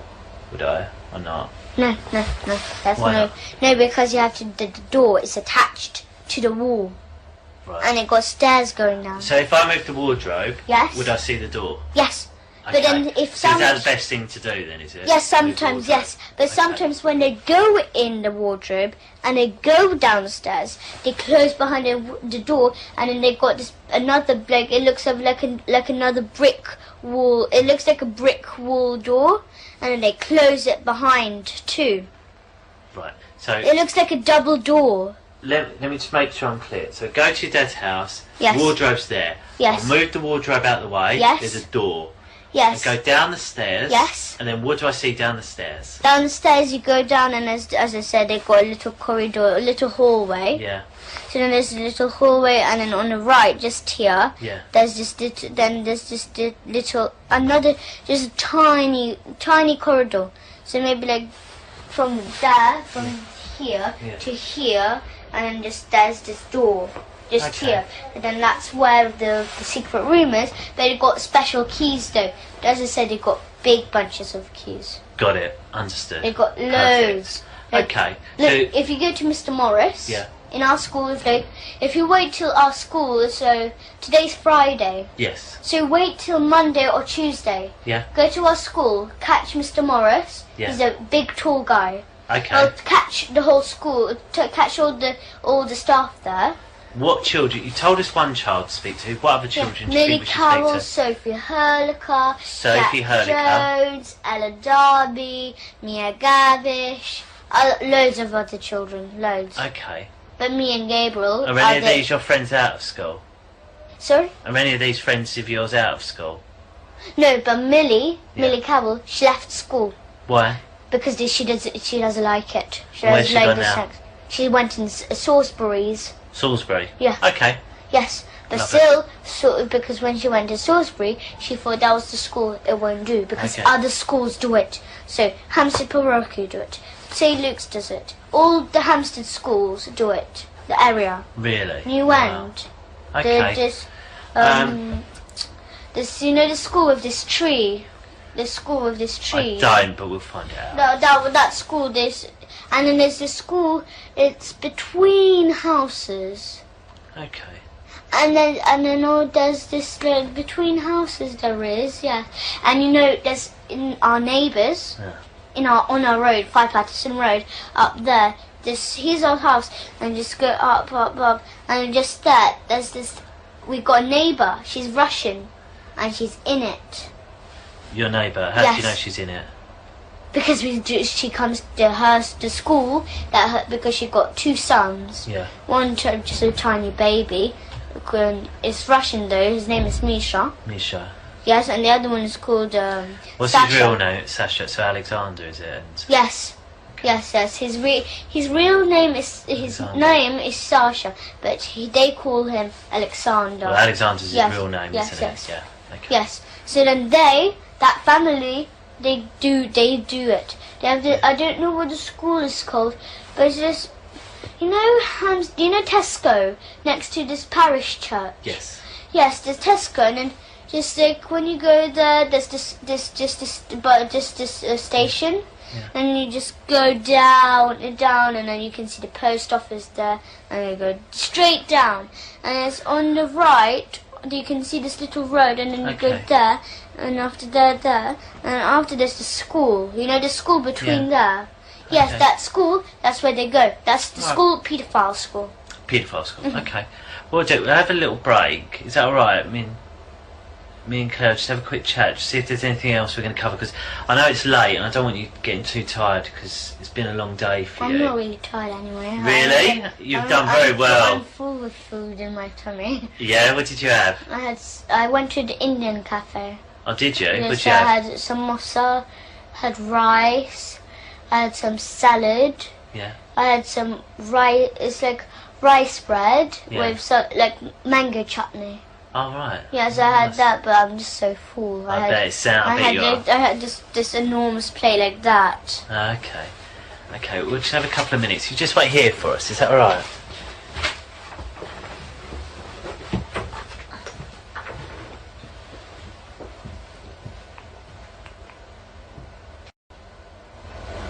As a former police officer of 20 years, I had the opportunity of actually sitting with a mother in this case for 3 hours.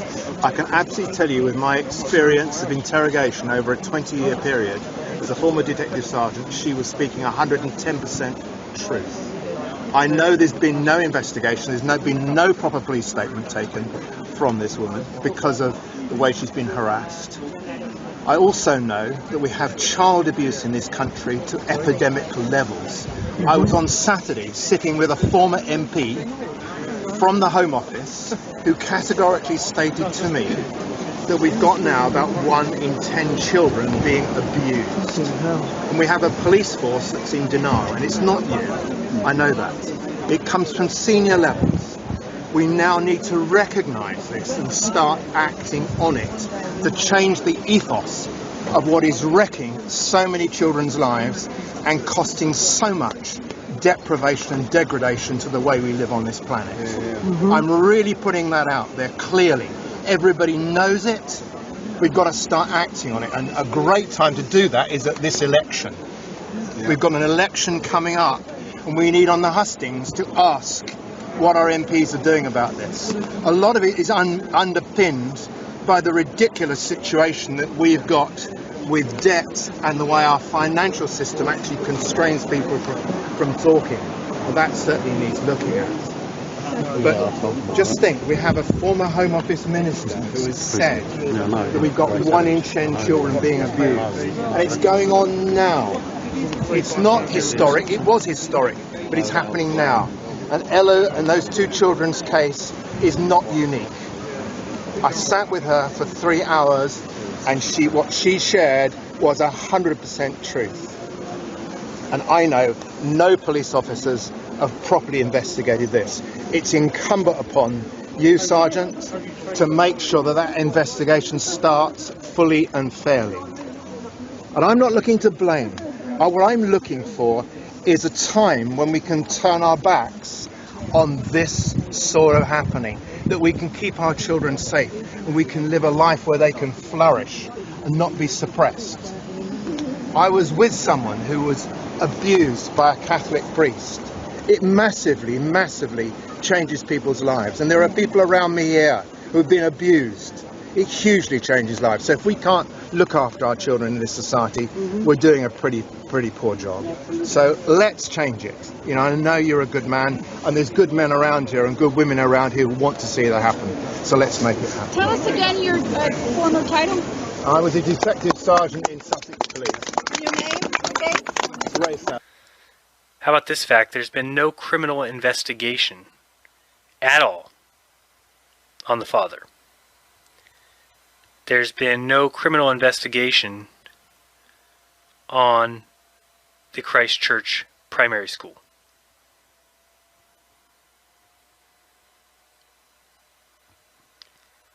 Hopefully I didn't ruin your week, but to me, silence is consent. And if anybody has any ideas of what we can do, breaks my heart for these kids.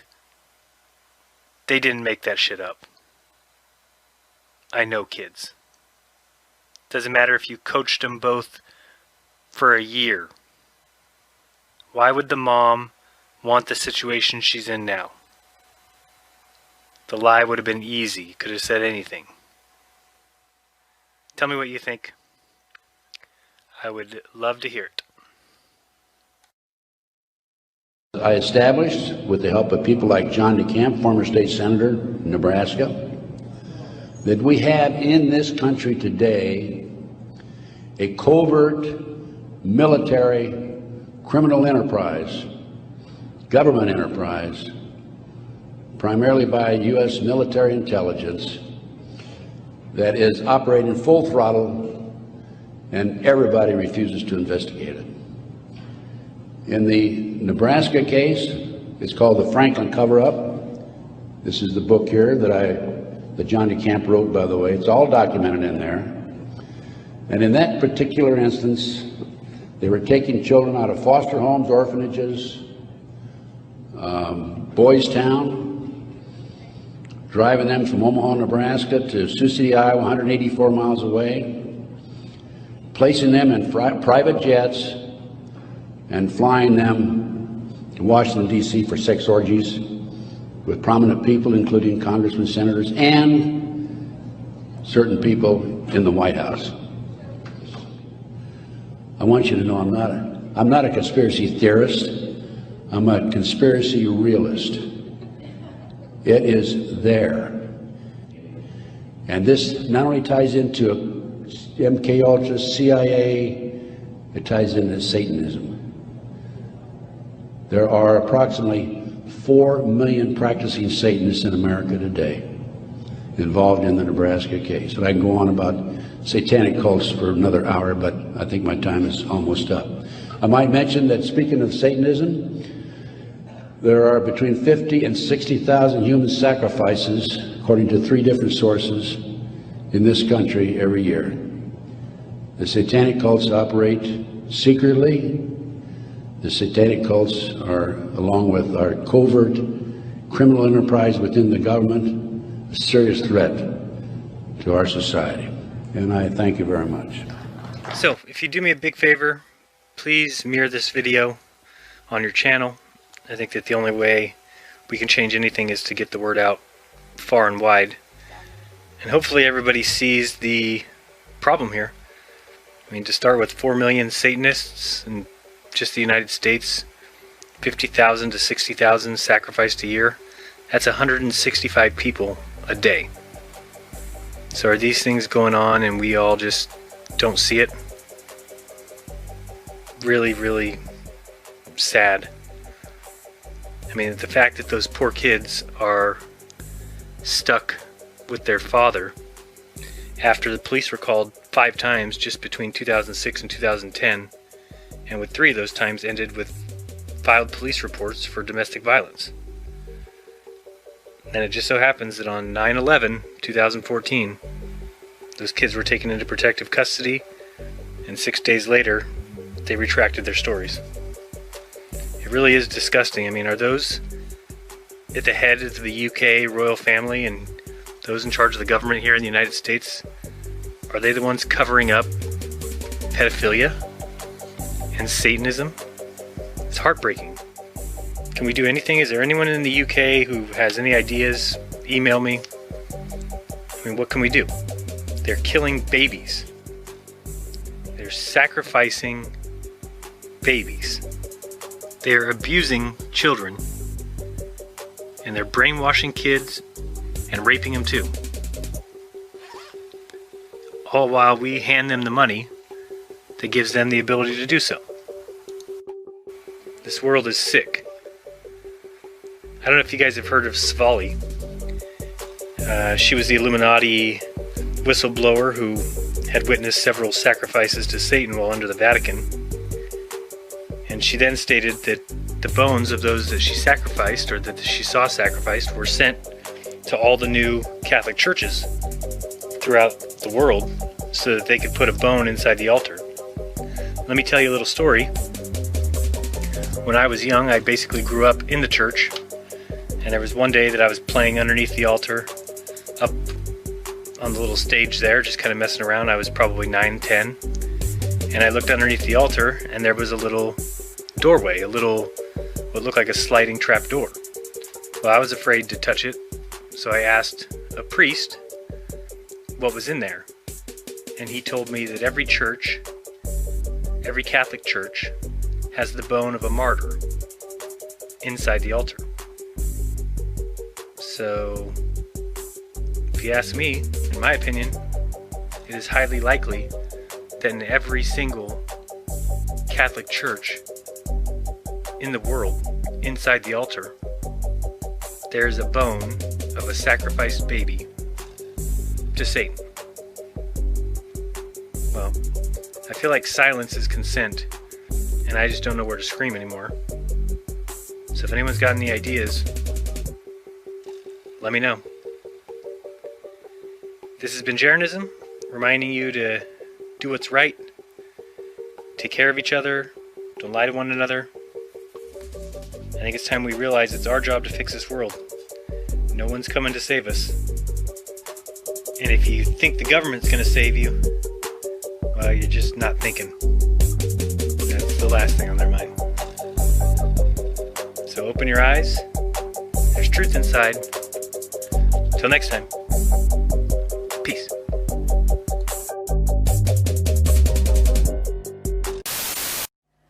I've seen loads of babies killed there, just newborn babies, or aborted ones which were only small. You know, 4-year-olds. He started screaming when they began to cut.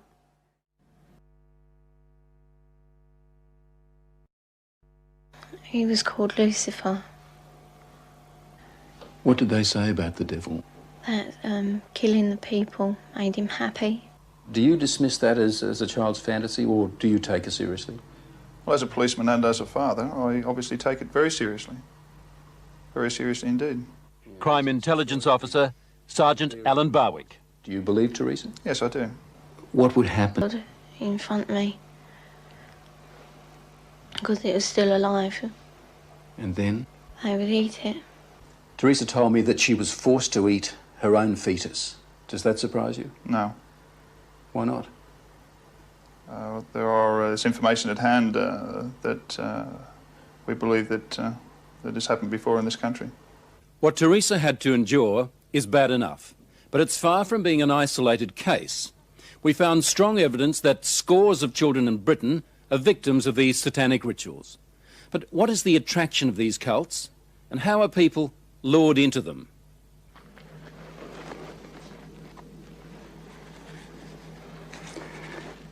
In nomine Dei Nostri Satanis Luciferi Excelsis. In the name of Satan, the ruler of the earth, the king of the world, I command the forces of darkness to bestow their infernal power upon me. David Austin is rare among Satanists. He will actually talk about some of their ceremonies. He denies taking part in child abuse himself, but he's sure some others do. There are people that are using the occult, are claiming to be Satanists, and that they are abusing children. We know it. No sex with children in his cult, says David Austin, but he confirms that sex is a part of some of their ceremonies. Some of our rites are sexually orientated, and again, we have to take into the fact that we do take, in some rites, a bisexual approach to some of our actions. I also witnessed a 9-day-old baby being slaughtered for human sacrifice. Audrey Harper. She spent 5 years in a satanic cult before she escaped. Why did they kill that baby? Why pleasing the master.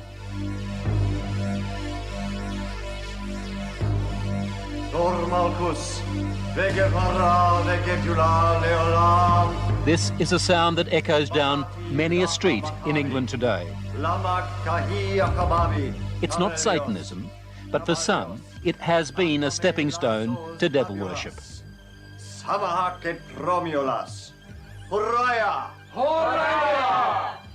Witchcraft, the so-called harmless end of the occult. Nigel Bourne is the high priest, and Zeldy Bate, the high priestess. They play out their pagan rituals in gatherings they call covens. O thou circle, be thou a meeting place of love and joy and truth, a rampart of protection for all those who stand herein. Wherefore I do bless thee, and I do consecrate thee, in the most holy and potent names. You're a witch. I am. Zeldy and Nigel worship nature and the changing of the seasons. Now is the moment of the spring equinox, when day and night are equal. Nothing to do, they say, with Satan. It's a common belief that witches worship Satan, but we can't worship Satan because we don't even acknowledge his existence. Is witchcraft harmless? No. But then no religion is harmless. You're saying it can be harmful? Yes, can be dangerous? Of course it can. Anything that is taken to extremes can be dangerous. We as a coven were looking for more, really, more kicks. David Stillwell. He started off in witchcraft. He finished up in something very different. Collectively as a group, we decided to explore Satanism. Now, you were looking for more kicks. What did you end up doing? Animal sacrifice. Sacrificing animals, birds and rabbits and pigeons, doves, things like that. O thou incense, be thou a fit and sweet-smelling Getting sacrifice. bored with rituals like this turned David Stillwell and his coven away from worshipping Mother Nature to worshipping the devil. He was heading towards the kind of depravity that we heard Teresa describe. Could you look up ahead and think to yourself, well, the next sacrifice might be a child? Yeah, it's always something that's at the back of your mind. While I was in this coven, we met people of other covens that purported to have taken part in child sacrifice. They used to burn witches in this country, and there are moves afoot in the British Parliament to have the worst forms of witchcraft outlawed again, especially the Satanists. But that's not so easily done. Witchcraft is just another religion here, and banning it opens the whole question of freedom of religion. Meanwhile, the signs are that Satanism is spreading its evil at an alarming rate. We've got to be aware of it. We don't know how big it is, but we've got to take it seriously. Ray Wire, the therapist we took Teresa's story to. Her case is bad enough, he says, but in sheer numbers, not the worst. A father had 10 children. He ritually, sexually abused them in every way possible. Those 10 children were eventually taken into care. Those 10 children became adults, and between them they had 23 children. Subsequently, the grandfather, those 10 adults and now the 23 children were all involved in ritual abuse, and grandfather and those 10 adults sexually abused those children in every way possible in a satanic way. I wanted, I suppose, a bit of excitement, something slightly different, something that gave me an experience. Despite the harm suffered by children like Teresa, David Austin still defends Satanism. I don't call it dangerous. I don't say it's dangerous. Yes, it's like anything else. If you've got nitroglycerine in a hot kitchen, it's dangerous. If you start playing football with it, it's dangerous. As the Athame is to the male, so the cup is to the female. To Nigel and Zeldy, this is a sacred ritual, a fertility rite. Forth a blessing. Most witches agree sex is an important part of their craft, but say it's only symbolic. Blessed be. Satanists also use sex in their rituals, but it goes far beyond symbolism. Take Audrey Harper's experience. The warlock, the master, just raped me. He's the high priest of the coven. Married to the devil, is that what it meant? That type of thing. Yes, only, you know, there's no ceremony. But the act of unity completes my initiation ceremony. I now belong mind, body and soul to Satan. Married to the devil, a consistent pattern it seems. Audrey when she was 22, Teresa when she was a little girl. They used to marry the kids to Lucifer.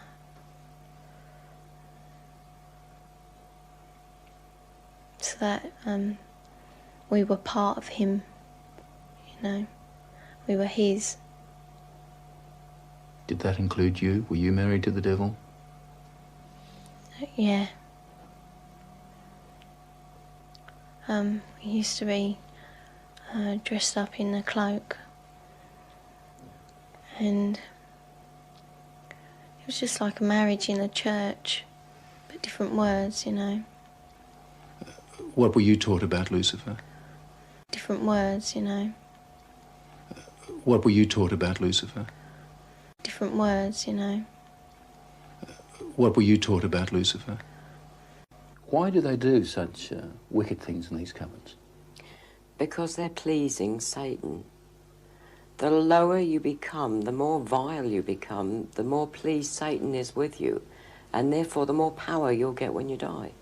And they believe this? They believe it. They absolutely believe it. Is this just an English disease, or should we be worried in Australia about activity such as this? I think you must be worried in every country, including yours, and without a shadow of a doubt you'll have groups in Australia who are doing similar things. It's almost certain that there are black covens in Australia and that there is child sacrifice going on in Australia.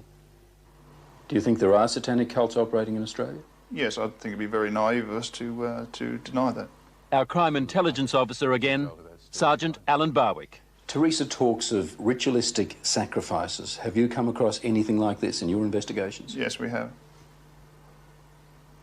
What kind of sacrifices? Animal sacrifices. Can you tell me anything about that? No, I can't. Why is that? It's a ongoing inquiry. The problem is knowing how to recognise it, and that comes down really to parents. Parents recognising where their kids are. But it seems to change, you know. You have to wonder why no one guessed what was happening to Teresa over those 12 years at Nan's place. Not even her mother knew when Teresa came to stay with her on holidays. I think with most people, not only myself, it's such an abhorrent, disgusting thing that I don't think we want to hear it. So what should mothers do? Well, they should take the child aside and believe them. Believe them. It's so many times you hear about a child going from one adult to the next in an effort to get somebody to listen. I mean, in Teresa's case, the people she told joined in. And she thought I was going to too. That was a real blow. I cried for weeks over that she would look at me and think that I could do that. What would you hope to do with your life now? What are you looking forward to doing? Just living, being happy. What would you like to do when you leave school? Care for children. Handicapped ones, you know, or abused children like me, maybe. Now, Australian police want your help to compile information on satanic cults, especially cases where children are being abused. Any sort of information at all, anybody that has some suspicions about a cult working in their particular area, or they know of people who are involved. If there was someone watching this program who is involved in a satanic cult and wants to get out, what would you say to that person? Well, come forward. There are many welfare groups around that can assist, and certainly we can point those people in the right direction and certainly offer them protection if it's necessary. In New South Wales, the police hotline number is 02 20966. That's 20966. In other states, you should contact police headquarters. Last year on the 60 Minutes program, I told the story of a young English girl, Teresa. I said then that it was the most painful story I'd reported in 28 years. Here's part of what she told me. Usually one of us would have to go on the Star, and then we'd be raped by everyone who was there. Did this happen to you? Yeah, a few times. How many men would have sex with you at any one time? It was usually 10 to 20. What happened to Teresa is still one of the most controversial cases in British legal history. Mother and daughter are together now, but for 12 years Bridget had no idea what was happening to her child. I thought she was just hurt by the breakup of the marriage of myself and her father. I explained it away with things like that, you know, that this was because she'd come from a broken home. You see, Teresa's parents split up when she was just 2 years old and left her in the care of Nan, her grandmother. That's when her trouble started. Nan was part of a satanic cult. And we used to be taken to a house in the country, or one house in the country, where it would happen there. And we'd have ceremonies there, and we'd kill babies and adults and animals, and we were made to have sex with the animals.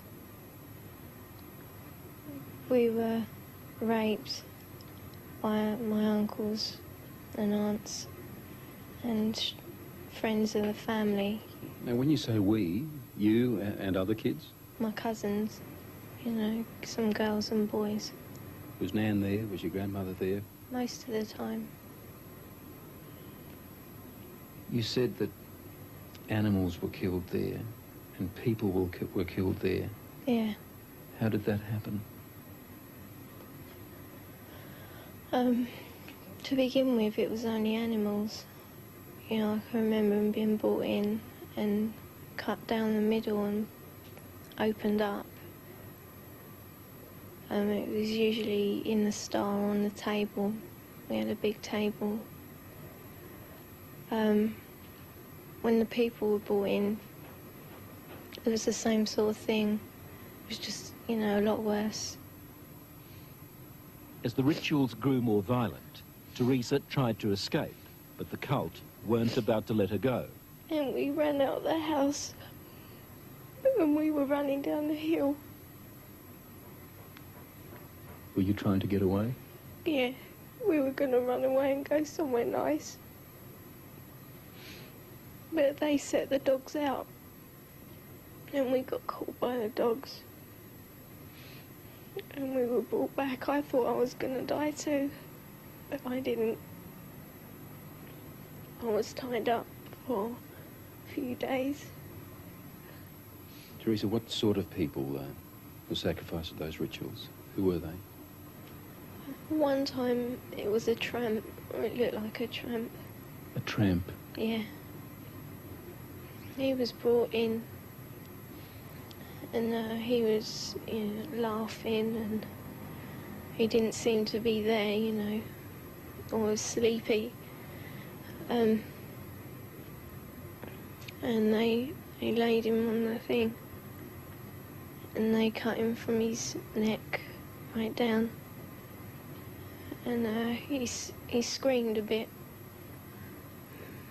and then he just stopped, died out, and he died, and they ate his insides. The people there ate parts of the tramp? All of us did. Was that... Did you understand why they ate him after they killed him? They said it was for Lucifer. And they said it made him happy. Was your nan there? Was Grandma there during the sacrifices? Usually. What was she doing when this went on? I was usually looking at what was happening, but if I turned around at her, she would be smiling or laughing or chanting if they were chanting. Did Nan take part in the ceremonies? Yeah. According to Teresa, hundreds of babies were sacrificed by the cult.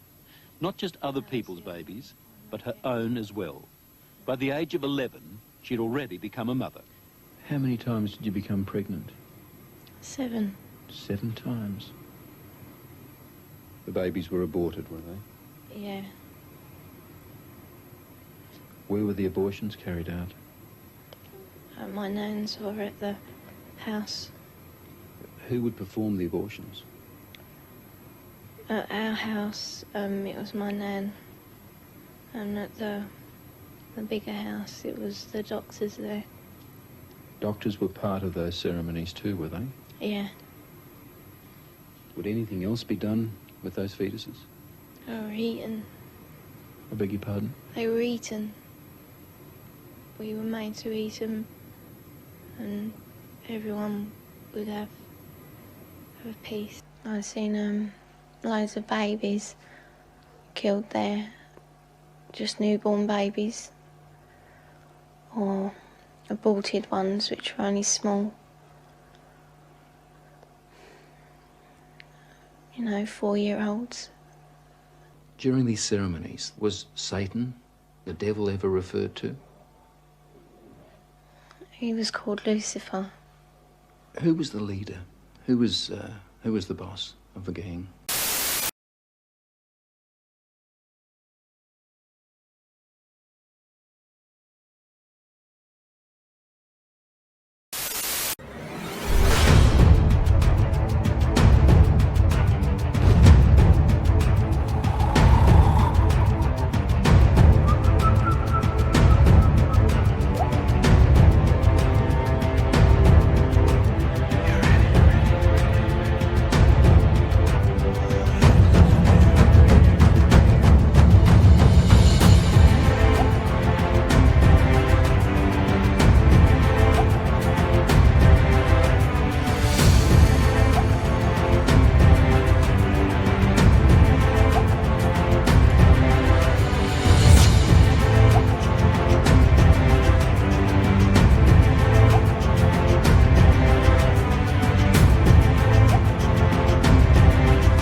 In case you find these videos useful, please share them with others so we can help them too. Subscribe and hit the bell icon for more videos and updates.